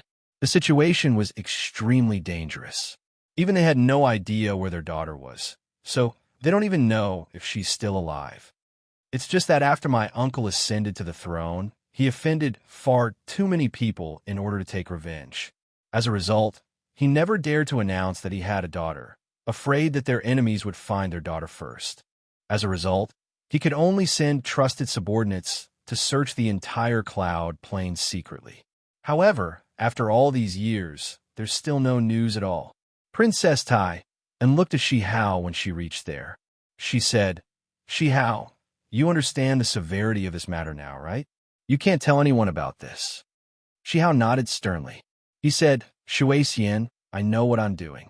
I never thought that the reason why my uncle's personality changed so drastically and he became so vicious and heartless was because of this. Now, I don't think my uncle has gone overboard at all. At this moment, a guard's voice rang out from outside. Fifth Prince, Princess Tian Jianxin has caught up. He says that he wants to see Princess Tian. Jianxin has caught up? What does he want to do? The fifth prince and Princess Tai and were both puzzled. Very soon, the carriage came to a stop. Princess Tai and the fifth prince emerged from the carriage. They hovered in the air as they watched Jianxin chase after them with lightning speed. Jianshun clasped his fist at the fifth prince before saying to Princess Tian, Princess Tian, may I have a word with you? Princess Tai, and nodded and immediately flew into the distance with Jianshun. The fifth prince stood with his hands behind his back. He stood before the carriage and gazed at them in the distance. He was very puzzled and murmured to himself, strange. Why has Jianshun suddenly come looking for Shuaixian? In the distance, Jianshun cast down a soundproof barrier before taking out an embroidered box from his space ring. He said sternly, Princess Tian, I have a request. Please personally hand this embroidered box to the Empress or Emperor Shi. Princess Tai and accepted the embroidered box out of curiosity. She looked at it from left to right and asked in confusion, Jianshun, what is this? Just treat it as a small gift to the Empress and Emperor Shi. Perhaps they'll like it. However, the Empress and the Shi Emperor must see what's inside with their own eyes. Jianshun was extremely stern, as if he was telling them something extremely important. Yes, I will personally hand it to aunt and uncle, said Princess Time before returning to the carriage and leaving with the fifth prince. Jianshun did not leave. He stood in the air as he stared at the carriage that had already vanished. He thought, although I made the jade pendant in a hurry, and the material used to make it was nothing special, both its appearance and the words on it are the same as the one I saw from Shiyu. If she really is the daughter Emperor Shi and his wife lost, they'll naturally recognize the jade pendant after seeing it. But if she's not, it's not a loss to me. I won't have offended Emperor Shi and the Empress because of this. Chapter 1955. In the next few days, fewer people came to visit Jianshun, allowing Jianshun to enjoy a few days of peace. However, during this time, the divine king of the Xiandao dynasty did visit Jianshun once. He solemnly proposed marriage to Jianshun, wanting to betroth his two daughters, Xing and Lan to Jianshun. Naturally, Jianshun would not agree to this. He turned it down without any hesitation at all. Even though he had learnt from Fairy Haoyue that Xing and Lan possessed special constitutions, he did not have any thoughts about it. Apart from that, as one of the peak sects in the Xiandao dynasty, the Qianyun Gateway also sent a divine king to the imperial palace of the Xiandao dynasty. He had not come to seek justice for Jianshun injuring Zhou Chu and the divine king Feihe.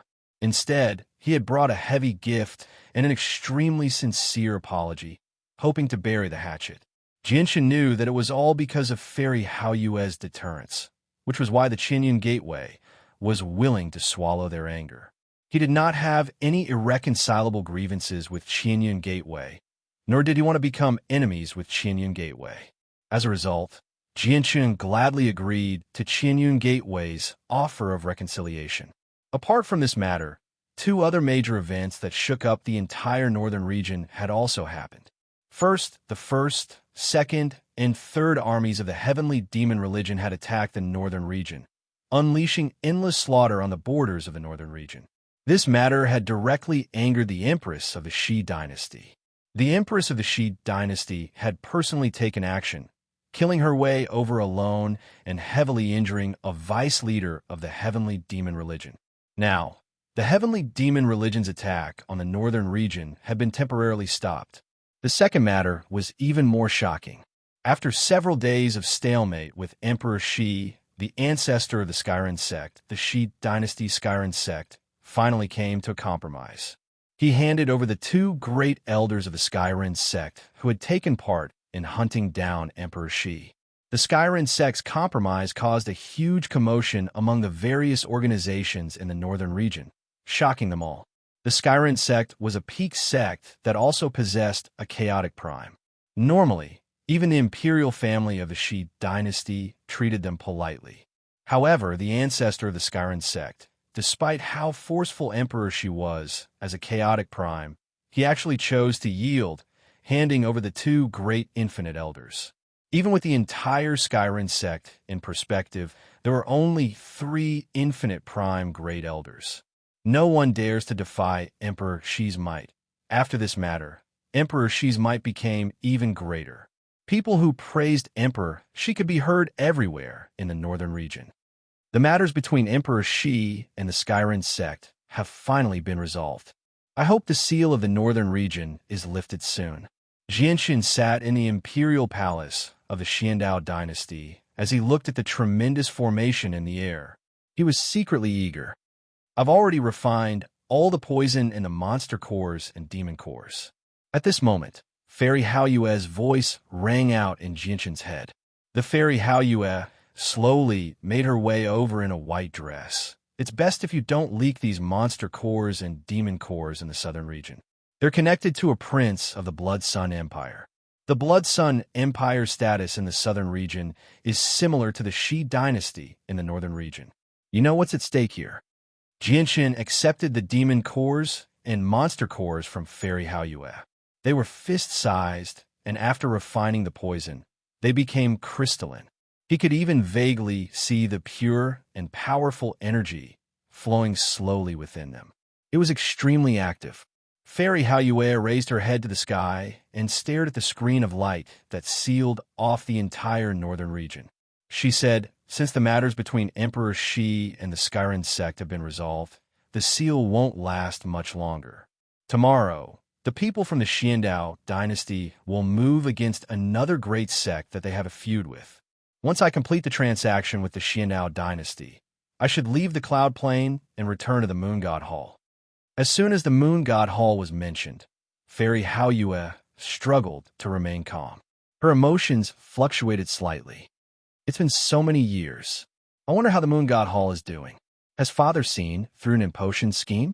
It's a pity that the Cloud Plain is just too far away from the Moon God Hall. It's impossible to find any information about the Moon God Hall here. A sliver of worry appeared on Fairy Haoyue's face. Fairy Haoyue, Ninpatian should be very powerful. If things really develop unfavorably, you should just return like this. Jianxin hesitated. Although he did not know what had happened to the Moon God Hall, it was not difficult for him to guess a few things from Fairy Haoyue's words. In the past, Ninpatian was close to peak chaotic prime, but he was still much weaker than my father. If Ninpatian comes to the Cloud Plain, with his strength, there should be no one on the Cloud Plain who is his opponent unless a Grand Prime appears. Back then, it was because I discovered an impotion scheme to take the Moon God Hall that I fell to his vicious hands.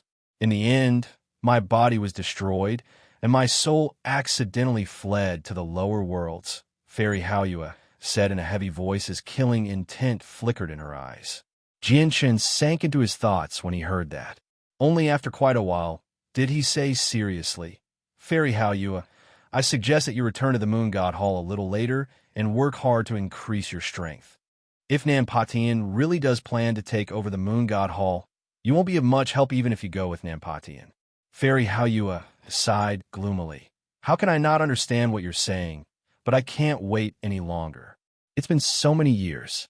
No matter what the current situation of the Moon God Hall is, I have to go back and take a look. Otherwise, I won't be able to rest easy." Fairy Haoyue's voice was filled with determination. Jianxin was helpless when he saw how he could not persuade Fairy Haoyue. After a while of thought, he suddenly asked, "Where's the Moon God Hall?" Fairy Haoyue glanced at Jianxin slightly when she heard that. She said, "It's on the Ice Pole Plain. It's where one of the 7 grand exalts of the Saints' world, the Ice Goddess, used to reside. It's also one of the 7 sacred plains of the Saints' world." Fairy Haoyue paused before continuing. "The Cloud Plain is extremely distant from the Ice Pole Plain. Just using the teleportation formation between planes costs quite a lot of 5-color divine crystals. It's enough to cripple an ancient empire. Even Sister Tian Shuang can't afford to pay such a price. The Xiandao dynasty is only willing to pay enough 5-color divine crystals because they made a deal with me to deal with a great enemy that they struggled to deal with." The next morning, Fairy Haoyue left silently with Tian Shuang and 2 other infinite primes from the Xiandao dynasty. Soon after they left, the formation that sealed up the entire northern region vanished as well. The Shi Emperor's seal on the northern region had finally been removed on this day. The moment the seal was removed, Jianxin suddenly stood up from a luxurious hall in the imperial palace. He arrived outside in a flash and looked at the sky. He had waited for this day for far too long. Fantastic. We can finally leave the northern region. Jianshan stared at the sky and cried out excitedly. Without any hesitation, he immediately went to find the emperor. He wanted to leave through the Xiandao dynasty's teleportation formation. He had been worried for a long time already. Now that the seal was removed, he could not even wait to bid farewell to Fairy Haoyue. He wanted to return to the southern region as soon as possible. I wonder if Princess Taiyan has given the box to the Empress and Emperor Shi. However, I can't be certain whether Shiyu is Emperor Shi's lost daughter or not. It's just a guess. However, I clearly can't stay here and wait for the result of an illusory guess. If she isn't, I'll just be wasting time if I keep waiting. I'll be putting the Tianyuan family in danger. Chapter 1956. With Jinshan's status in the Xiandao dynasty, borrowing a teleportation formation was nothing difficult. Although he had turned down the emperor's proposal, the emperor treated Jianshan with the same fervor.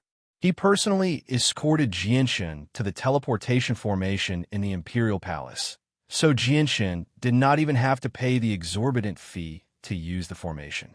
After giving the location, the teleportation formation immediately activated. With a powerful force, Jianshan directly vanished from the formation. In the imperial capital of the Heavenly Moon Empire, Sun Moon City, in the southern region of the Cloud Plain, the bustling imperial capital was bustling with activity. Immaculately dressed officials and nobles, or simply dressed cultivators, moved through the bustling streets. Long lines lined the sides of the streets, and a large number of people filled the endless shops. As an ancient empire on the same level as the Xiandao dynasty, the imperial capital of the Heavenly Moon Empire was obviously on par with the imperial capital of the Xiandao dynasty. Many people with some status in the southern region had gathered there. In the center of Sun Moon City, there was a castle-like building. There were groups of 2 or 3 people gathered in the castle. Not far away, there were 4 extremely mysterious teleportation formations carved on the ground. 2 of the teleportation formations were relatively smaller, only around 10 meters in diameter. The remaining 2 were much larger than the first 2, reaching 30 meters in diameter. Not only did they give off more powerful pulses of energy, but the inscriptions that formed the teleportation formations were even more complicated and profound. The people gathered in the ancient castle all paid a certain amount of divine crystals to an old man before stepping onto a teleportation formation that was only 10 meters in diameter. As for the second teleportation formation that was 10 meters in diameter, it would flash with white light from time to time. Every time the white light dispersed, a different number of people would appear on the formation. 2 teleportation formations, one in and one out. Compared to the 2 10-meter-wide teleportation formations, the other 2 30-meter-wide teleportation formations seemed much more deserted. They would not even be used once in several months. However, at this moment, powerful pulses of energy suddenly radiated from one of the 30-meter-wide teleportation formations. The pulses of energy were so powerful that they were several times more powerful than the 2 10-meter-wide teleportation formations. The teleportation formation has reacted. Someone has come from another region. The teleportation formation has not been used even once in several years. Every time it's used, it costs an astronomical amount of divine crystals. I wonder which great figure has come from another region. For a moment, everyone in the surroundings looked towards the teleportation formation as they discussed softly. Under everyone's gazes, a young man who seemed to be in his 20s appeared on the teleportation formation. He wore white robes, and his presence was concealed.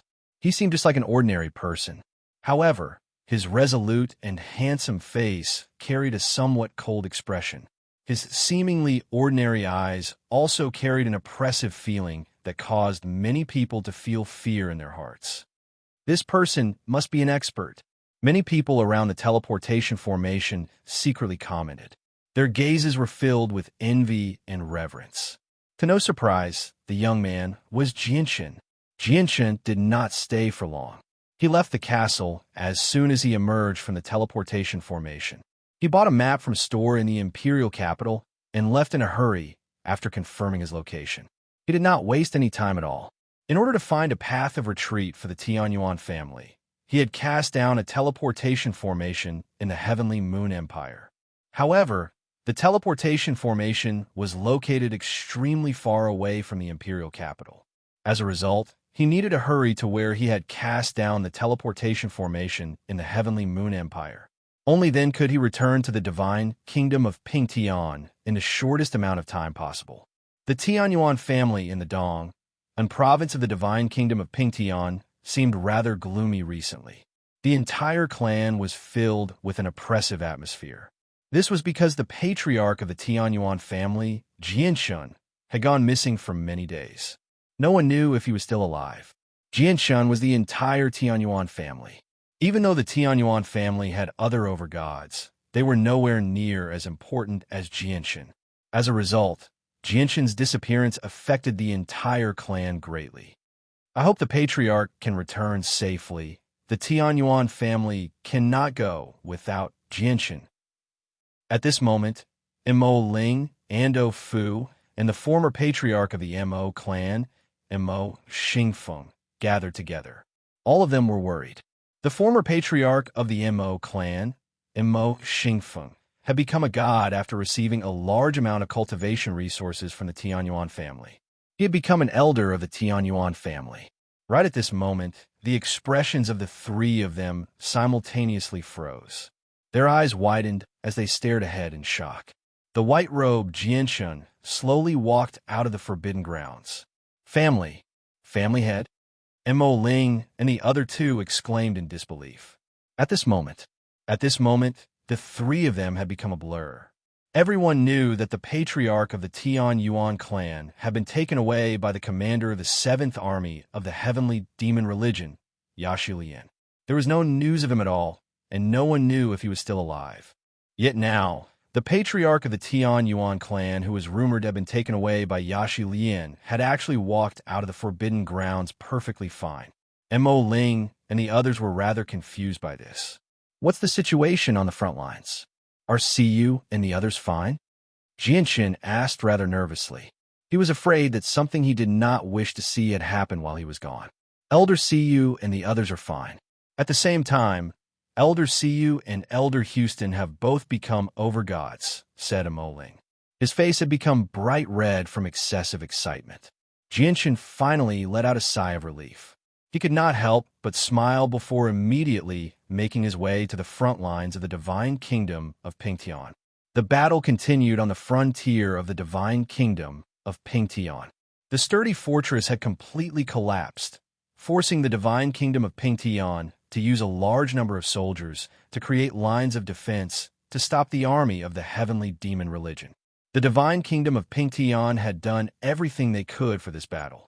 Not only did they order all the clans in the divine kingdom to send more people, but they had even mobilized most of the guards in the royal capital and the royal divine army.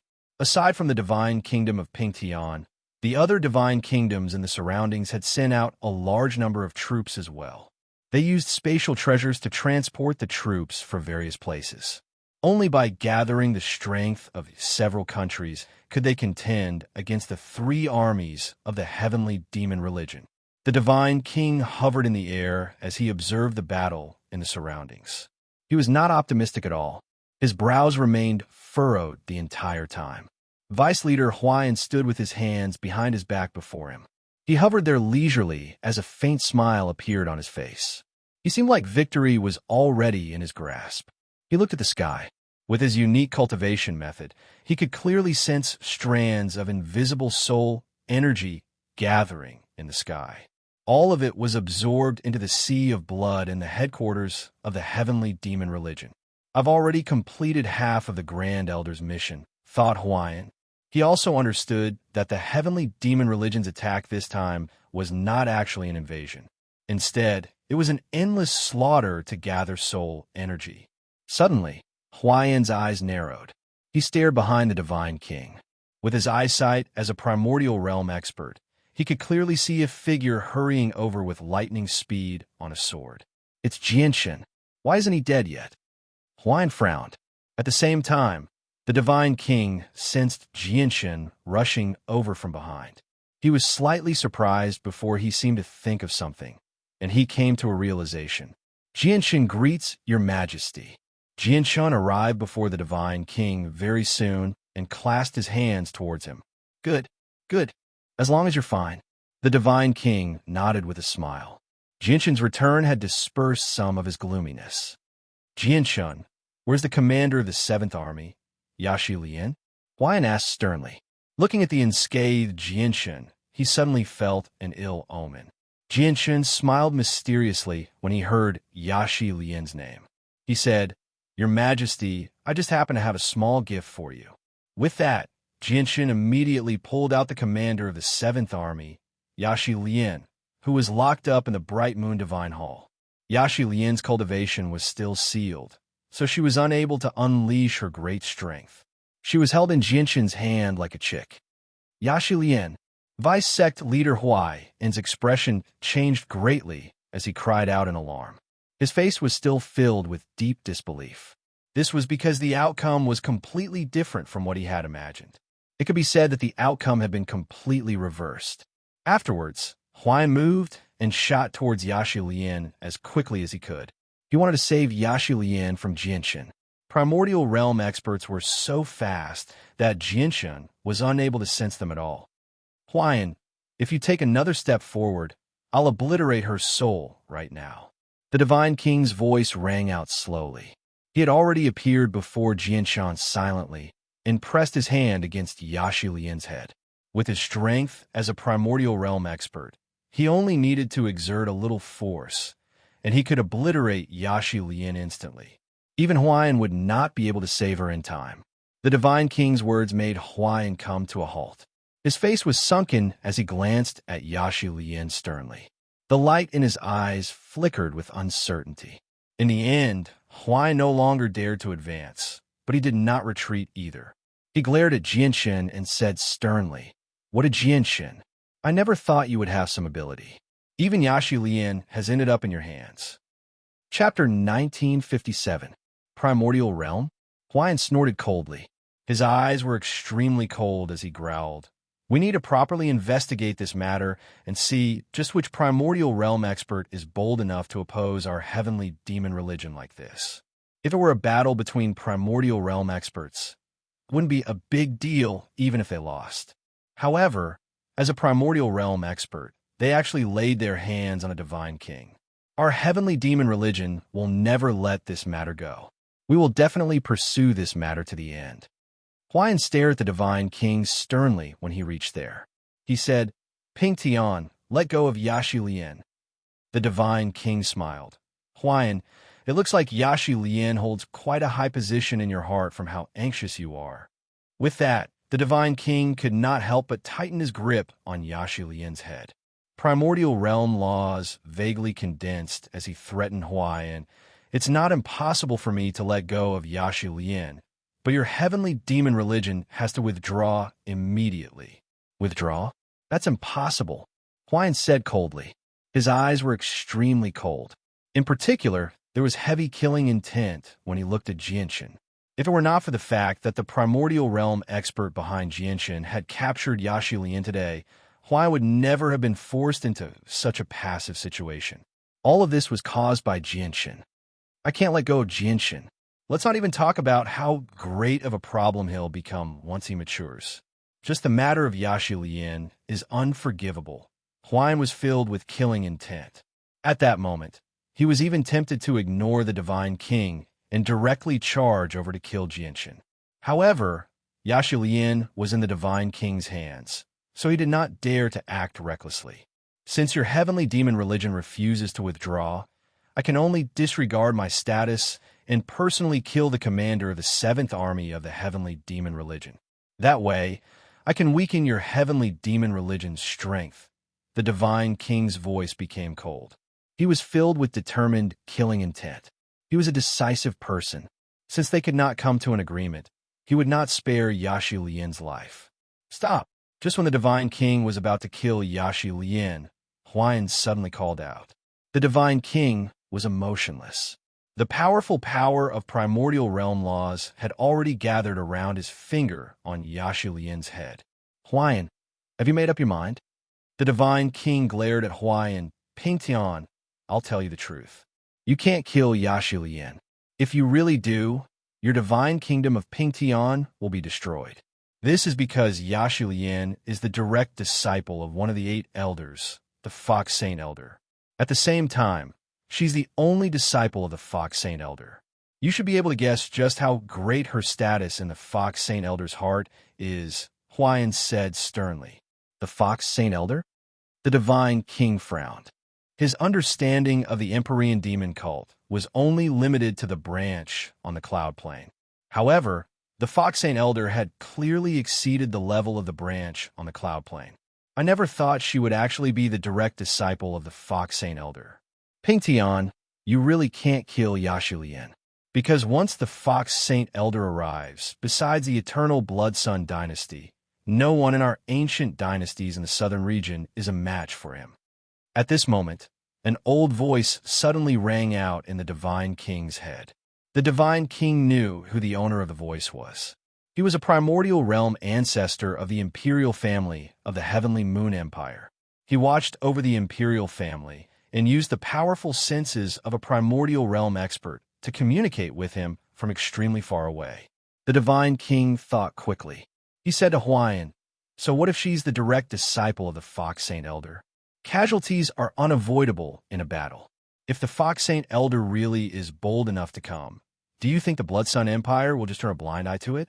It's impossible for me to yield to her for no reason." Huayan's face became uneasy. Only after a very long moment of silence did he say, "Pingtian, it's impossible for us to retreat. However, I can give you 7 days to recover as a condition for Yashi Lian." Huayan was helpless after being forced into such a situation. Yashi Lian's identity was just too special. If anything happened to her here, he would not be able to bear the consequences. 7 days is too short. A month, the divine king said coldly. 10 days, Huayan said coldly. In the end, the two sides agreed to a ceasefire of half a month. Although half a month was very short, it was a great buffer for the divine kingdom of Pingtian. It allowed them to make more preparations. Whether it was the battle between the over-gods or the battle between the divine kings, they all stopped at that moment. The over-gods and divine kings on both sides all returned to their respective camps. However, their numbers had decreased drastically compared to before the battle had begun. Over a third of the over-gods had died, and several divine kings had died as well. However, when they saw Jianshan standing beside the divine king, many of them were filled with deep surprise. "Brother, this is fantastic. I knew you'd be fine." Siyu rushed over to Jianshan as soon as possible. Undisguised joy and joy filled her face. At this moment, Siyu was covered in blood. Many wounds had appeared on her body, making her look vicious and terrifying. Behind her, Houston, Ruijin, Honglian, Blackfish, and so on all let out a sigh of relief when they saw Jianshan return safely. They all smiled from the bottom of their hearts. They were all injured to varying degrees. In particular, Blackfish was the most heavily injured. Let's go back first." Jianshan did not exchange too many pleasantries. He vanished from a fortress with them as soon as possible. There was a camp within the fortress. Many divine halls stood at the center of the camp. Every single divine hall represented a large organization. The divine king of the divine kingdom of Pingtian had set up a divine hall there as a place for everyone to rest. Jianshan directly entered the divine hall that belonged to the divine kingdom of Pingtian with Sacred Feather and the others. He directly arrived in a secret room and took out the best pills he had purchased from the imperial capital of the Shandao Empire. These pills are all of extraordinary quality. "Consume them quickly and heal your wounds," Jianshan said to everyone. Sacred Feather and the others did not stand on ceremony. They directly picked up the saint healing pills and swallowed them. They began to recover from their injuries and the overused origin energy. "Brother, Sister Mu'er has been taken away," said Sacred Feather. As soon as he mentioned this, he became rather gloomy. "What? Someone took Mu'er away?" Jianshan was stunned. A shocking light shone in his eyes as a powerful presence radiated from him. "What's going on? Who took Mu'er away?" "It's a sect called the Taoist sect of divine sound. They explained everything in a few simple sentences. The Skyfire Plane, the Taoist sect of divine sound. Jianshun instead calmed down after learning about what had happened. He murmured softly before raising his head to look at the ceiling of the secret room. His gaze seemed to be able to see through all obstructions and into outer space. He saw the Skyfire Plane that was extremely distant from the Cloud Plane, where he had never even heard of it before. Mu'er, I will come and find you. That day won't be too far away. Jianshun secretly made up his mind. Chapter 1958. Afterwards, Jianshun took out a few high-quality saint artifacts and the 3 supreme quality saint artifacts for everyone to choose from. He had also purchased these saint artifacts from the imperial capital of the Xiandao dynasty. They could be used for both attack and defense. Amagami can be used for both attack and defense. Having Amagami is enough for me, said Houston. He only chose some healing pills. None of these things are suitable for me, said Siyu. In the end, only Ruijin, Honglian, and Blackfish chose a few high-quality saint artifacts to replace their original saint artifacts. With the increase in their strength, the sacred weapons that they originally had, apart from the bead that could block attacks from the primordial spirit, were almost useless. Jianshun, it's rumored that you were captured by the commander of the 7th Army, Yashi Lian, but she's become your prisoner now. What's going on? Houston asked as he healed. Fairy Haoyue, save me. Fairy Haoyue has already recovered to the primordial realm. Jianshun gave a simple explanation of what had happened. Everyone gathered there became stunned when they heard that Fairy Haoyue had already become a primordial realm expert. They found it rather hard to believe. Back on the Tianyuan continent, Fairy Haoyue was only left with a soul. She was so fragile in their eyes. Yet now, she had become a primordial realm expert in such a short amount of time. All of them found this to be rather unrealistic. The primordial realm was a supreme realm of cultivation that they could only look up to. I brought back quite a few things from my trip to the imperial capital of the Xiandao dynasty. These things are enough for our Tianyuan family's overall strength to rise to a whole new level. Once you've mostly recovered, come with me to the Tianyuan family.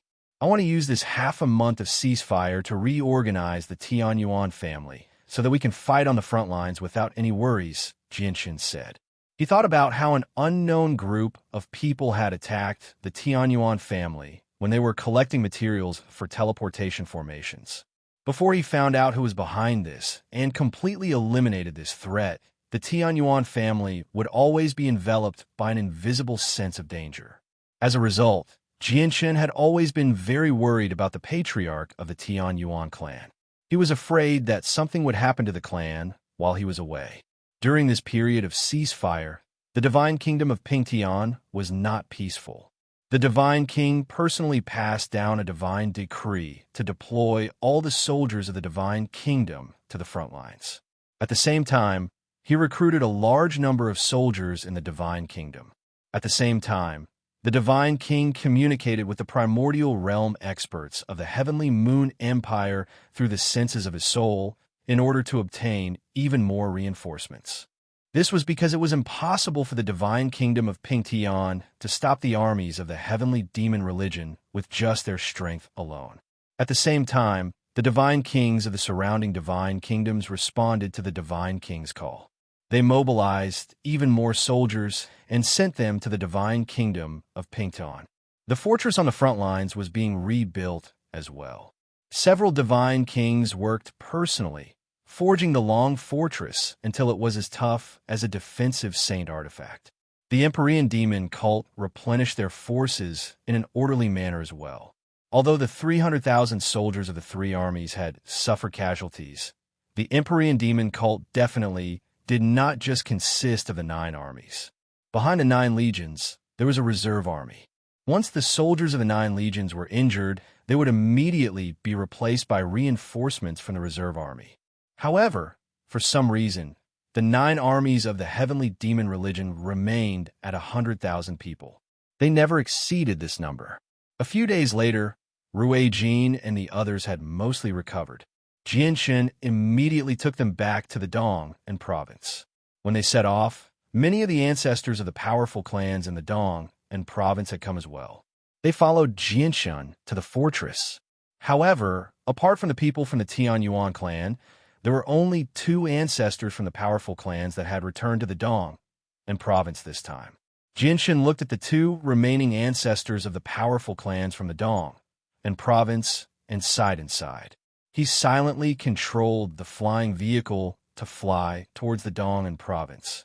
The news of the sudden return of the patriarch of the Tianyuan clan, who was rumored to have been captured by the commander of the 7th Army of the Heavenly Demon Religion, spread through the entire Dong and province as soon as possible.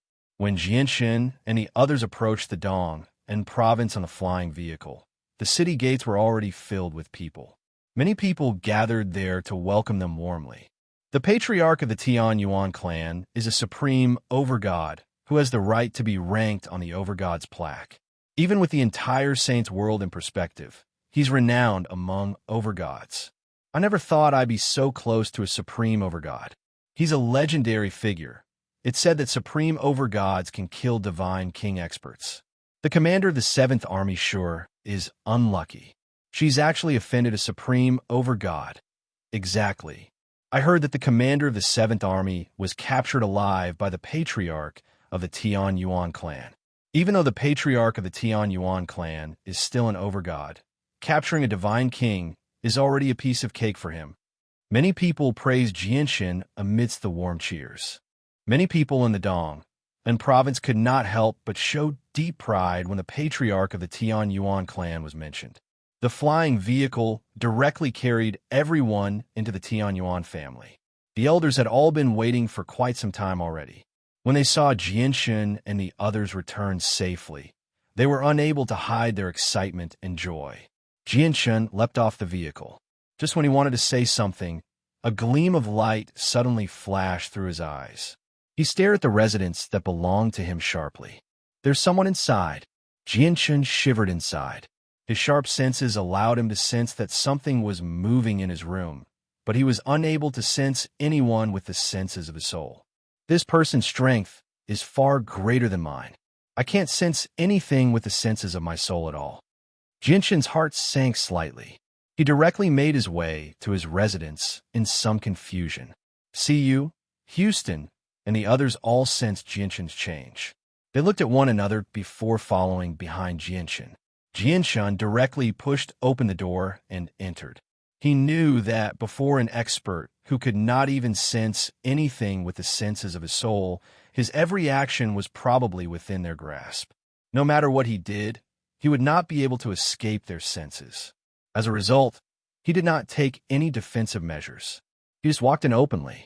I wonder which expert has suddenly come to visit my Tianyuan family, and from the reactions of Mo Ling, Ando Fu, and the others, they clearly don't know about this uninvited guest arrival, Jianshun thought.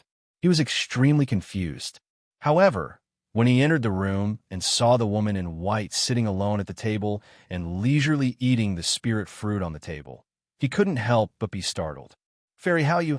Jianshun subconsciously cried out. Surprise filled his face. Fairy Hao Yue sat there openly and took a bite of the fruit that was originally meant for Jianshun. She looked at Jianshun with a faint smile and said, You're so cautious even in your own home. It looks like the renowned patriarch of the Tianyuan clan doesn't live a very carefree life. Jianshun let out a sigh of relief.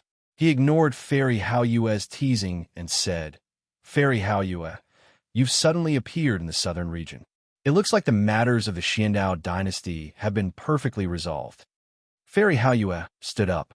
With a wave of her hand, the door immediately closed, blocking Siyu and the others behind Jianshun. She said indifferently, The matter is a huge matter that will be difficult to resolve for the Xiandao dynasty, but it's nothing to me. I've come this time to take a look at your situation and to bid farewell to you. Fairy Hao Yue paused before continuing. Before I leave, you can tell me if there's anything you can't resolve. For example, the Earth Spirit Sect. Chapter 1959. Fairy Hao Yue said seriously. The Earth Spirit Sect was on the same side as Jianshun, yet they had launched a sneak attack on Jianshun at a time like this without any regard for the bigger picture. Moreover, They had even mobilized a divine king, which made her feel extremely unhappy. She wanted to properly punish the Earth Spirit sect. However, Jianshin shook his head and politely declined Fairy Haoyue's good intentions. He understood that if he let Fairy Haoyue take part, it would be much easier for him to get justice from the Earth Spirit sect than the Divine King. However, he felt like he owed Fairy Haoyue enough. Although he had helped Fairy Haoyue quite a lot in the past, what Fairy Haoyue had done for him in the past few years was more than enough. Moreover, he did not want someone else to deal with problems for him whenever he encountered them. If this continued, he would probably end up relying on them. That would only be detrimental to him. You stubborn, uncivilized blockhead. I've helped you out of goodwill, yet you've actually turned me down. Just think about how great of a price the Xiandao dynasty paid just to get me to take action.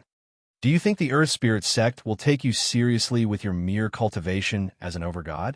If it were not for the fact that a primordial realm expert had appeared in your divine kingdom of Pingtian, making the Earth Spirit sect hesitate, how much longer do you think you can live? With your talent and your grievances with the Earth Spirit sect run deep, the Earth Spirit sect will never let you grow. Do you still think the Divine King can help you? I've already asked around before I came. The ancestor of the Earth Spirit sect has already reached the primordial realm several 100,000 years ago. He's not someone the Divine King who has just reached the primordial realm can contend against. Fairy Haoyue glared at Jianshun and said a lot of things in a single breath. She seemed rather exasperated, as if she expected better from him. Thank you for your concern, Fairy Haoyue. Jianshun appreciates it. Jianshin clasped his fist at Fairy Haoyue. How infuriating. Whatever. If you want to deal with it yourself, then deal with it yourself. What does your life have to do with me? Fairy Haoyue said in annoyance. Her chest heaved slightly. She was quite furious. Fairy Haoyue, please rest here for a while. I'll just return to the clan, so I have some matters to deal with. So farewell. Jianshin smiled awkwardly and left the room, leaving Fairy Haoyue sulking by herself. Afterwards, Jianshin gathered all the elders of the Tianyuan family and distributed the various items he had purchased in the imperial capital of the Xiandao dynasty. At the same time, he established an armory in the forbidden grounds of the back courtyard. He stored all the remaining pills, cultivation methods, battle skills, and saint artifacts in there. Once someone in the clan reached a certain level of strength and made contributions to the clan, they could enter the armory to choose items. As for the 3 supreme quality saint artifacts, the minimum requirement to use them was overgod. As no one had any use for them, Jianshun placed one of them in the armory as well. However, to Jianshin's pity, none of the 3 supreme quality saint artifacts were suitable for him. He had basically searched through all the shops in the imperial capital of the Xiandao dynasty, but he had failed to find a supreme quality saint artifact that satisfied him. As a result, he was still using the startling rainbow sword. After arranging everything, Jianshin took out 2 formation banners from his space ring in the end. He began to set them up around the Tianyuan family. The 2 formation banners were for attack and defense. Jianshin had spent quite a lot of divine crystals to purchase the 2 Divine King level formations from the imperial capital of the Xiandao dynasty. With the protection of the 2 formations, the Tianyuan family was truly free of worries as long as the Divine King did not appear. They did not have to fear any external enemies below the Divine King. A day later, the entire Tianyuan family was enveloped by the Divine King level formations. They pulsed with powerful energy. Jianshan stood in the clan and looked at the 2 Divine King level formations that had already been activated. He finally smiled victoriously. Only now could he truly be at ease with the Tianyuan family. I can truly be at ease now that the clan is protected by these 2 formations. Shan Jian appeared before Jianshin and also looked at the Divine King level formations as he murmured to himself softly. Afterwards, Shan Jian looked at Jianshin and said sternly, Jianshin, I won't be staying here for much longer. I'll be leaving soon as well. You're leaving? Jianshin stared at Shun Jian in surprise. Shun Jian nodded. When I broke through to Overgod, I could vaguely sense a call from the depths of outer space. As my strength increased, the call became more and more powerful. It was only because you needed my help at that time that I stayed behind. Now that the Tianyuan family is protected by the two divine king-level formations, there's no point in me staying any longer. It's time for me to leave." Jianshin fell silent.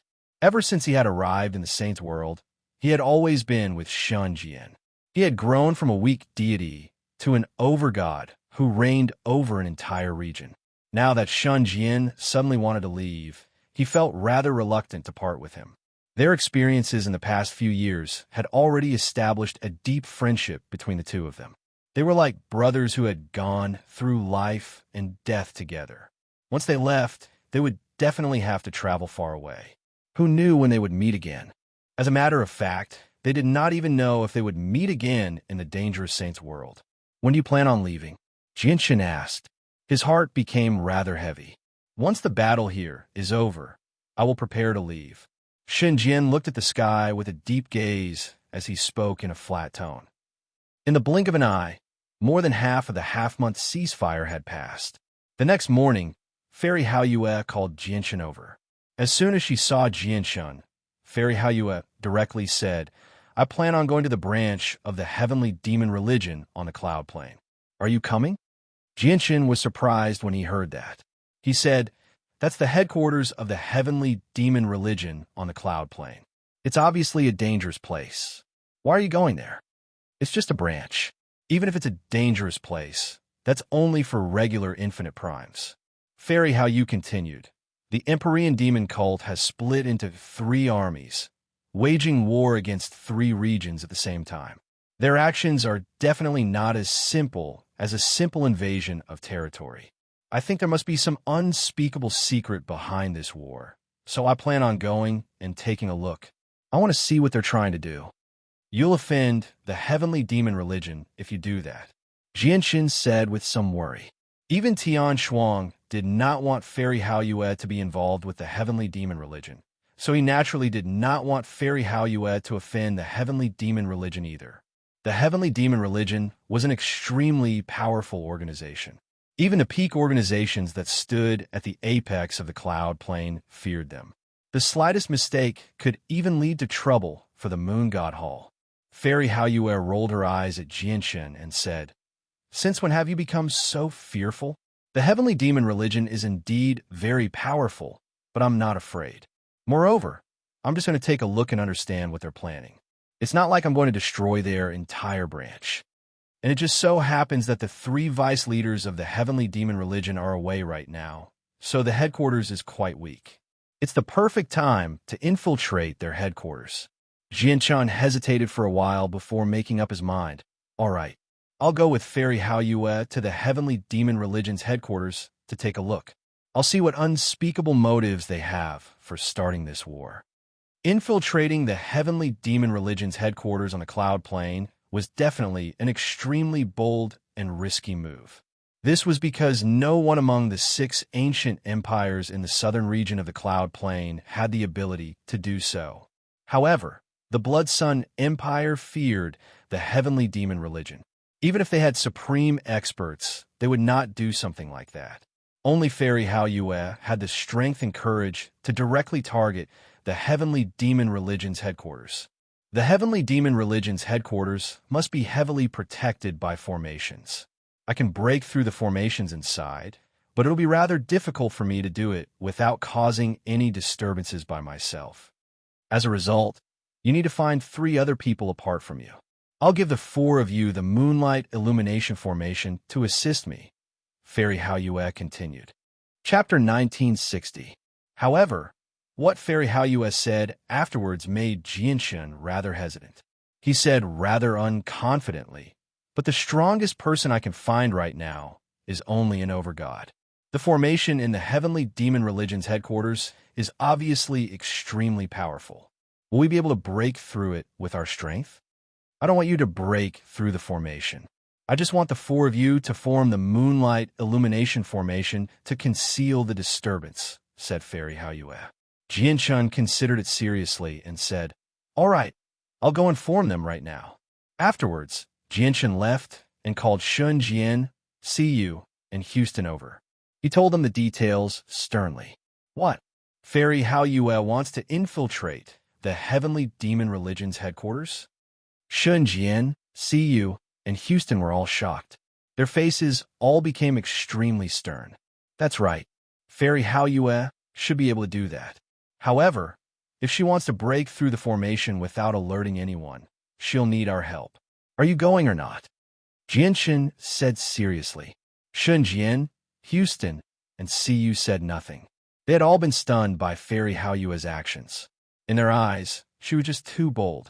After a moment of silence, Shan Jian said, "Based on the current situation, our war against the heavenly demon religion definitely won't end in a short amount of time.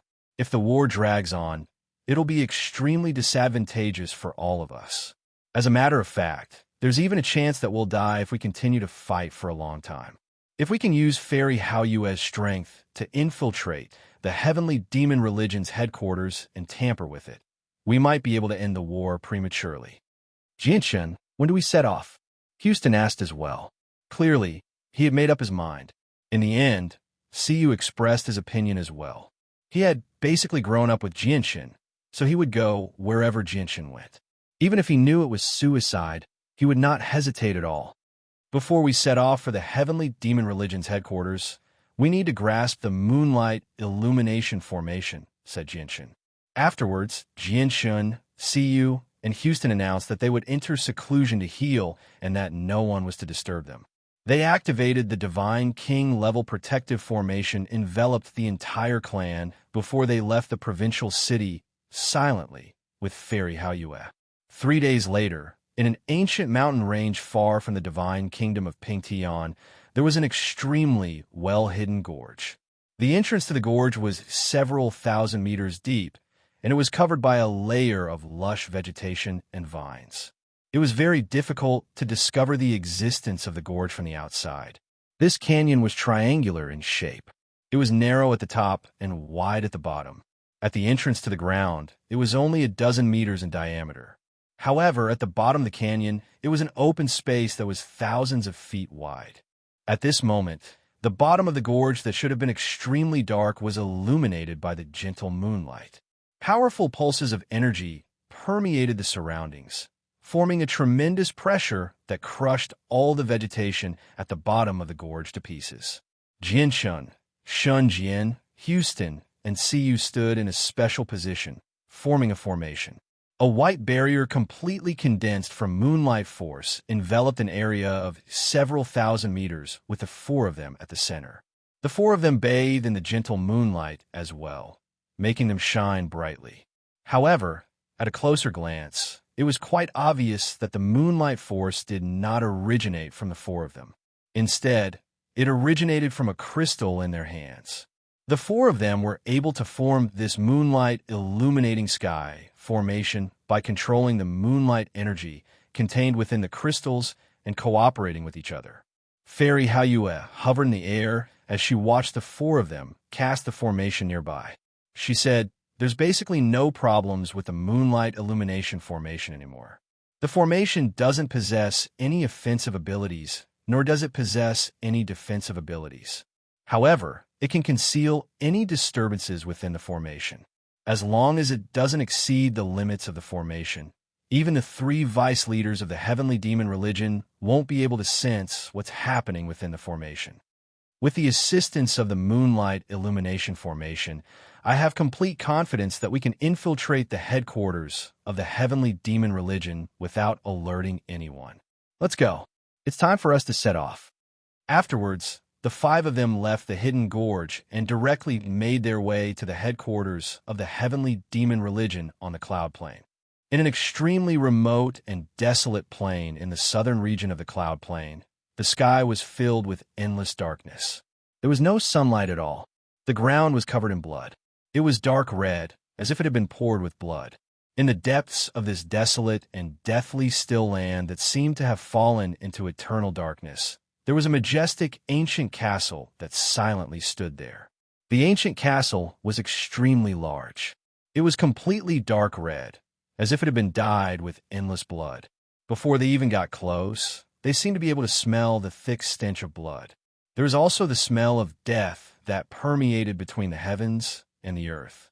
In particular, gusts of chilling wind that seemed to let out ghostly wails and howls made the ancient castle that stood in the darkness appear even more eerie, causing people to tremble in fear. Originally, there was no chilling wind around the ancient castle. It was terrifyingly silent. However, with the recent battles at the front lines, chilling wind began to blow around the ancient castle. If one's perception was extremely strong, they would even be able to sense that the chilling wind was constantly revolving around the top floor of the ancient castle. There, it formed an invisible vortex that was invisible to the naked eye. It was as if there was something there that was attracting the ghastly winds that were howling like ghosts. The ancient castle was the headquarters of the branch of the heavenly demon religion on the cloud plane. The headquarters of the heavenly demon religion was a forbidden place to the experts of the cloud plane, let alone the divine king. Even infinite primes would not approach this place so easily. However, at this moment, a faint figure appeared in the world that seemed to have fallen into eternal darkness. She seemed to have fused with the space there, such that even experts like the divine king were unable to discover her existence. With a flash, she had already approached the ancient castle silently. As the headquarters of the heavenly demon religion, the defenses of the ancient castle were naturally extremely tight. Layers of formations that concealed space enveloped the inside and outside of the castle. There were even formations at the level of primordial realm experts among them. However, these formations were like decorations before the figure that seemed to have fused with space. They were completely useless. In the end, the figure approached the ancient castle with ease.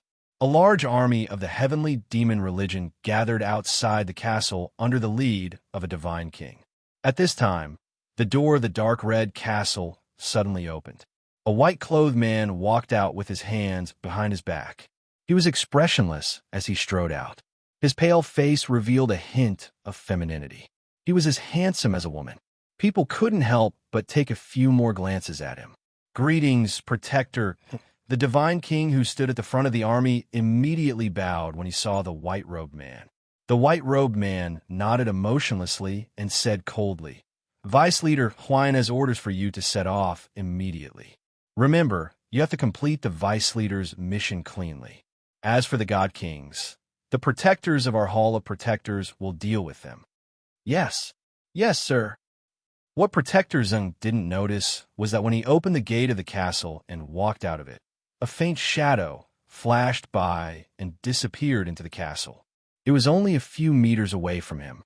Inside the gloomy castle, in a very secluded place, the white-robed fairy Haoyue slowly emerged from the void. She stared ahead with her beautiful eyes and could not help but frown. She murmured in a low voice, "The formations in this castle are indeed much more powerful than the ones outside. They're not on the same level at all. This should be the place that the heavenly demon religion truly protects. The formations outside must have been casually set up by the vice leaders. If I want to pass through these formations without alerting anyone, I'll have to rely on Jianxin and the others to use the moonlight illumination formation." As she spoke, the bright moon divine hall, which had shrunk to the size of a palm, lay quietly in Fairy Haoyue's palm. With a thought, several streaks of white light shot out from the bright moon divine hall and turned into 4 figures. They were Jianshun, Shunjian, Houston, and Siyu. "We're already in the headquarters of the heavenly demon religion. Follow me closely and don't make any noise to avoid exposing ourselves," Fairy Haoyue warned the people behind her. Jianshun and the others all nodded solemnly. They all knew that they had truly entered a tiger's den, where danger lurked everywhere. Chapter 1961. Jianshun, Siyu, Houston, and Shunjian looked at one another and immediately got to work. The 4 of them had practiced the formation before, so they had already developed a tacit understanding with one another. Casting down the moonlight illumination formation was a piece of cake. They were extremely familiar with it. Very soon, the 4 of them cast down the moonlight illumination formation perfectly with their combined efforts. The 4 of them were enveloped by pure moonlight force, which shone brightly. With the 4 of them at the center, a barrier completely condensed from moonlight force appeared out of nowhere, enveloping an area of several hundred meters. Even though the formation had been completed, apart from the dazzling moonlight that was emitted from the formation itself, there was not a single trace of energy fluctuation being emitted. As a result, the moonlight illumination formation could only be seen with the naked eye. It was impossible to discover it with the senses of the soul. The moonlight illumination formation did not possess any offensive or defensive abilities. Its only use was to block out all disturbances within the formation. That was under the premise that they did not exceed the limits of the moonlight illumination formation. Fairy Haoyue did not hesitate when she saw that the moonlight illumination formation had been completed. She immediately began to get through the formation. She was rather stern as the laws of the primordial realm descended on her. Every single action she made possessed devastating might. However, she purposefully suppressed the might of the primordial realm, so it did not erupt. She concealed it perfectly. Fairy Haoyue got through the formation extremely quickly. In just under a minute, there was a hiss, and a hole gradually appeared in the formation that blocked the entrance to the next floor, revealing a dark tunnel. Chilling winds blew in the tunnel as demonic aura surged into the sky. An extremely pure and dense demonic aura leaked out from the tunnel as well. In order to not attract attention, I've only opened an entrance to the formation temporarily. It'll close up automatically very soon, so let's go in. Fairy Haoyue said to Jianxin and the others. With a wave of her hand, moonlight force flashed, and the demonic aura in the tunnel completely dispersed. With a flash, she entered the tunnel to the next floor. Jianxin, Siyu, Houston, and Shunjian immediately dispelled the formation and entered the tunnel in a flash. Soon after the four of them entered, the whole fairy Haoyue had created in the formation completely closed up and returned to its original state. The headquarters of the heavenly demon religion only seemed like an extremely large castle from the outside. However, the interior was so large that it was basically a miniature world. The space on each floor was far larger than the castle itself. In particular, the various halls, rooms, and so on and so forth were all independent worlds. The castle was covered in formations. Every single formation was extremely powerful, either displayed openly or hidden in space. Just the invisible pulses they gave off were enough to make Jianxin and the others shiver in fear. As a matter of fact, the four of them did not even dare to expand the senses of their souls with their strength. They were afraid that a divine king would be hiding somewhere they could not detect, which would expose them. As a result, the four of them could only follow behind Fairy Haoyue. Along the way, Jianxin and the others avoided all the dangerous regions under Fairy Haoyue's lead. At the same time, they avoided all the probing of the divine king. They advanced through the heavenly demon religion silently, without anyone noticing. It had to be mentioned that the security of the headquarters of the heavenly demon religion was extremely tight. If regular infinite primes ventured in, their lives would be in danger. However, Fairy Haoyue was no regular infinite prime. Under her lead, they encountered no danger at all. As the five of them rapidly advanced, they gradually approached the core region of the heavenly demon religion's headquarters. Fairy Haoyue's face gradually became stern. This should be the entrance to the upper floor, but there's an extremely powerful concealing formation there. Fairy Haoyue stopped at the end of a corridor. She stared ahead as a rare sliver of sternness appeared on her face. Trapping formations and killing formations exist together, as well as illusionary formations. These formations are so powerful that even 7th heavenly layer infinite primes will probably die if they enter. It looks like the upper floor should be the core region of the heavenly demon religion's headquarters. Perhaps the true objective of the heavenly demon religion's war lies here. Fairy Haoyue said sternly.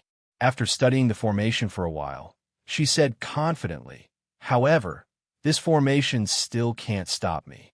It's just that getting through this formation will cause such a great disturbance that the moonlight illumination formation probably won't be able to cover it up." Set up the formation. After a moment of thought, Fairy Haoyue made up her mind. Fairy Haoyue, please wait. At this moment, Houston suddenly said. His face was uneasy. Fairy Haoyue looked at Houston. Jian Shun Jian, and Siyu also looked at Houston. Uncle Xiao, what's wrong? Jian Shin asked in confusion. Uncle Xiao stared at the formation before him. After a moment of silence, he said, perhaps this isn't the right path.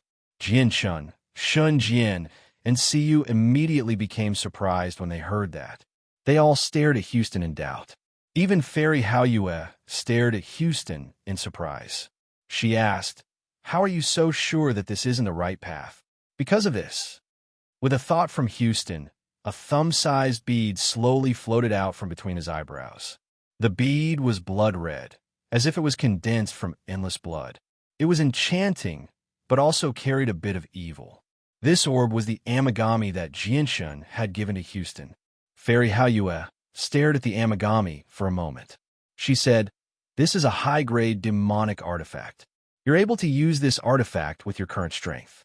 It seems that you've received the recognition of the artifact's artifact spirit. Houston nodded. He already knew about Amigami's artifact spirit. He said, just now, Amigami's artifact spirit told me to take another path. Fairy Haoyue was silent for a moment. She said, since that's the case, then lead the way. The five of them changed their path. Next, Houston led the way. They rushed towards the location that Amigami had told Uncle Xiao. Not long after, the five of them stopped. It wasn't that they didn't want to continue, but that they had reached the end. There was no path ahead. There's no formation here. It's a dead end. Fairy Haoyue looked around and frowned.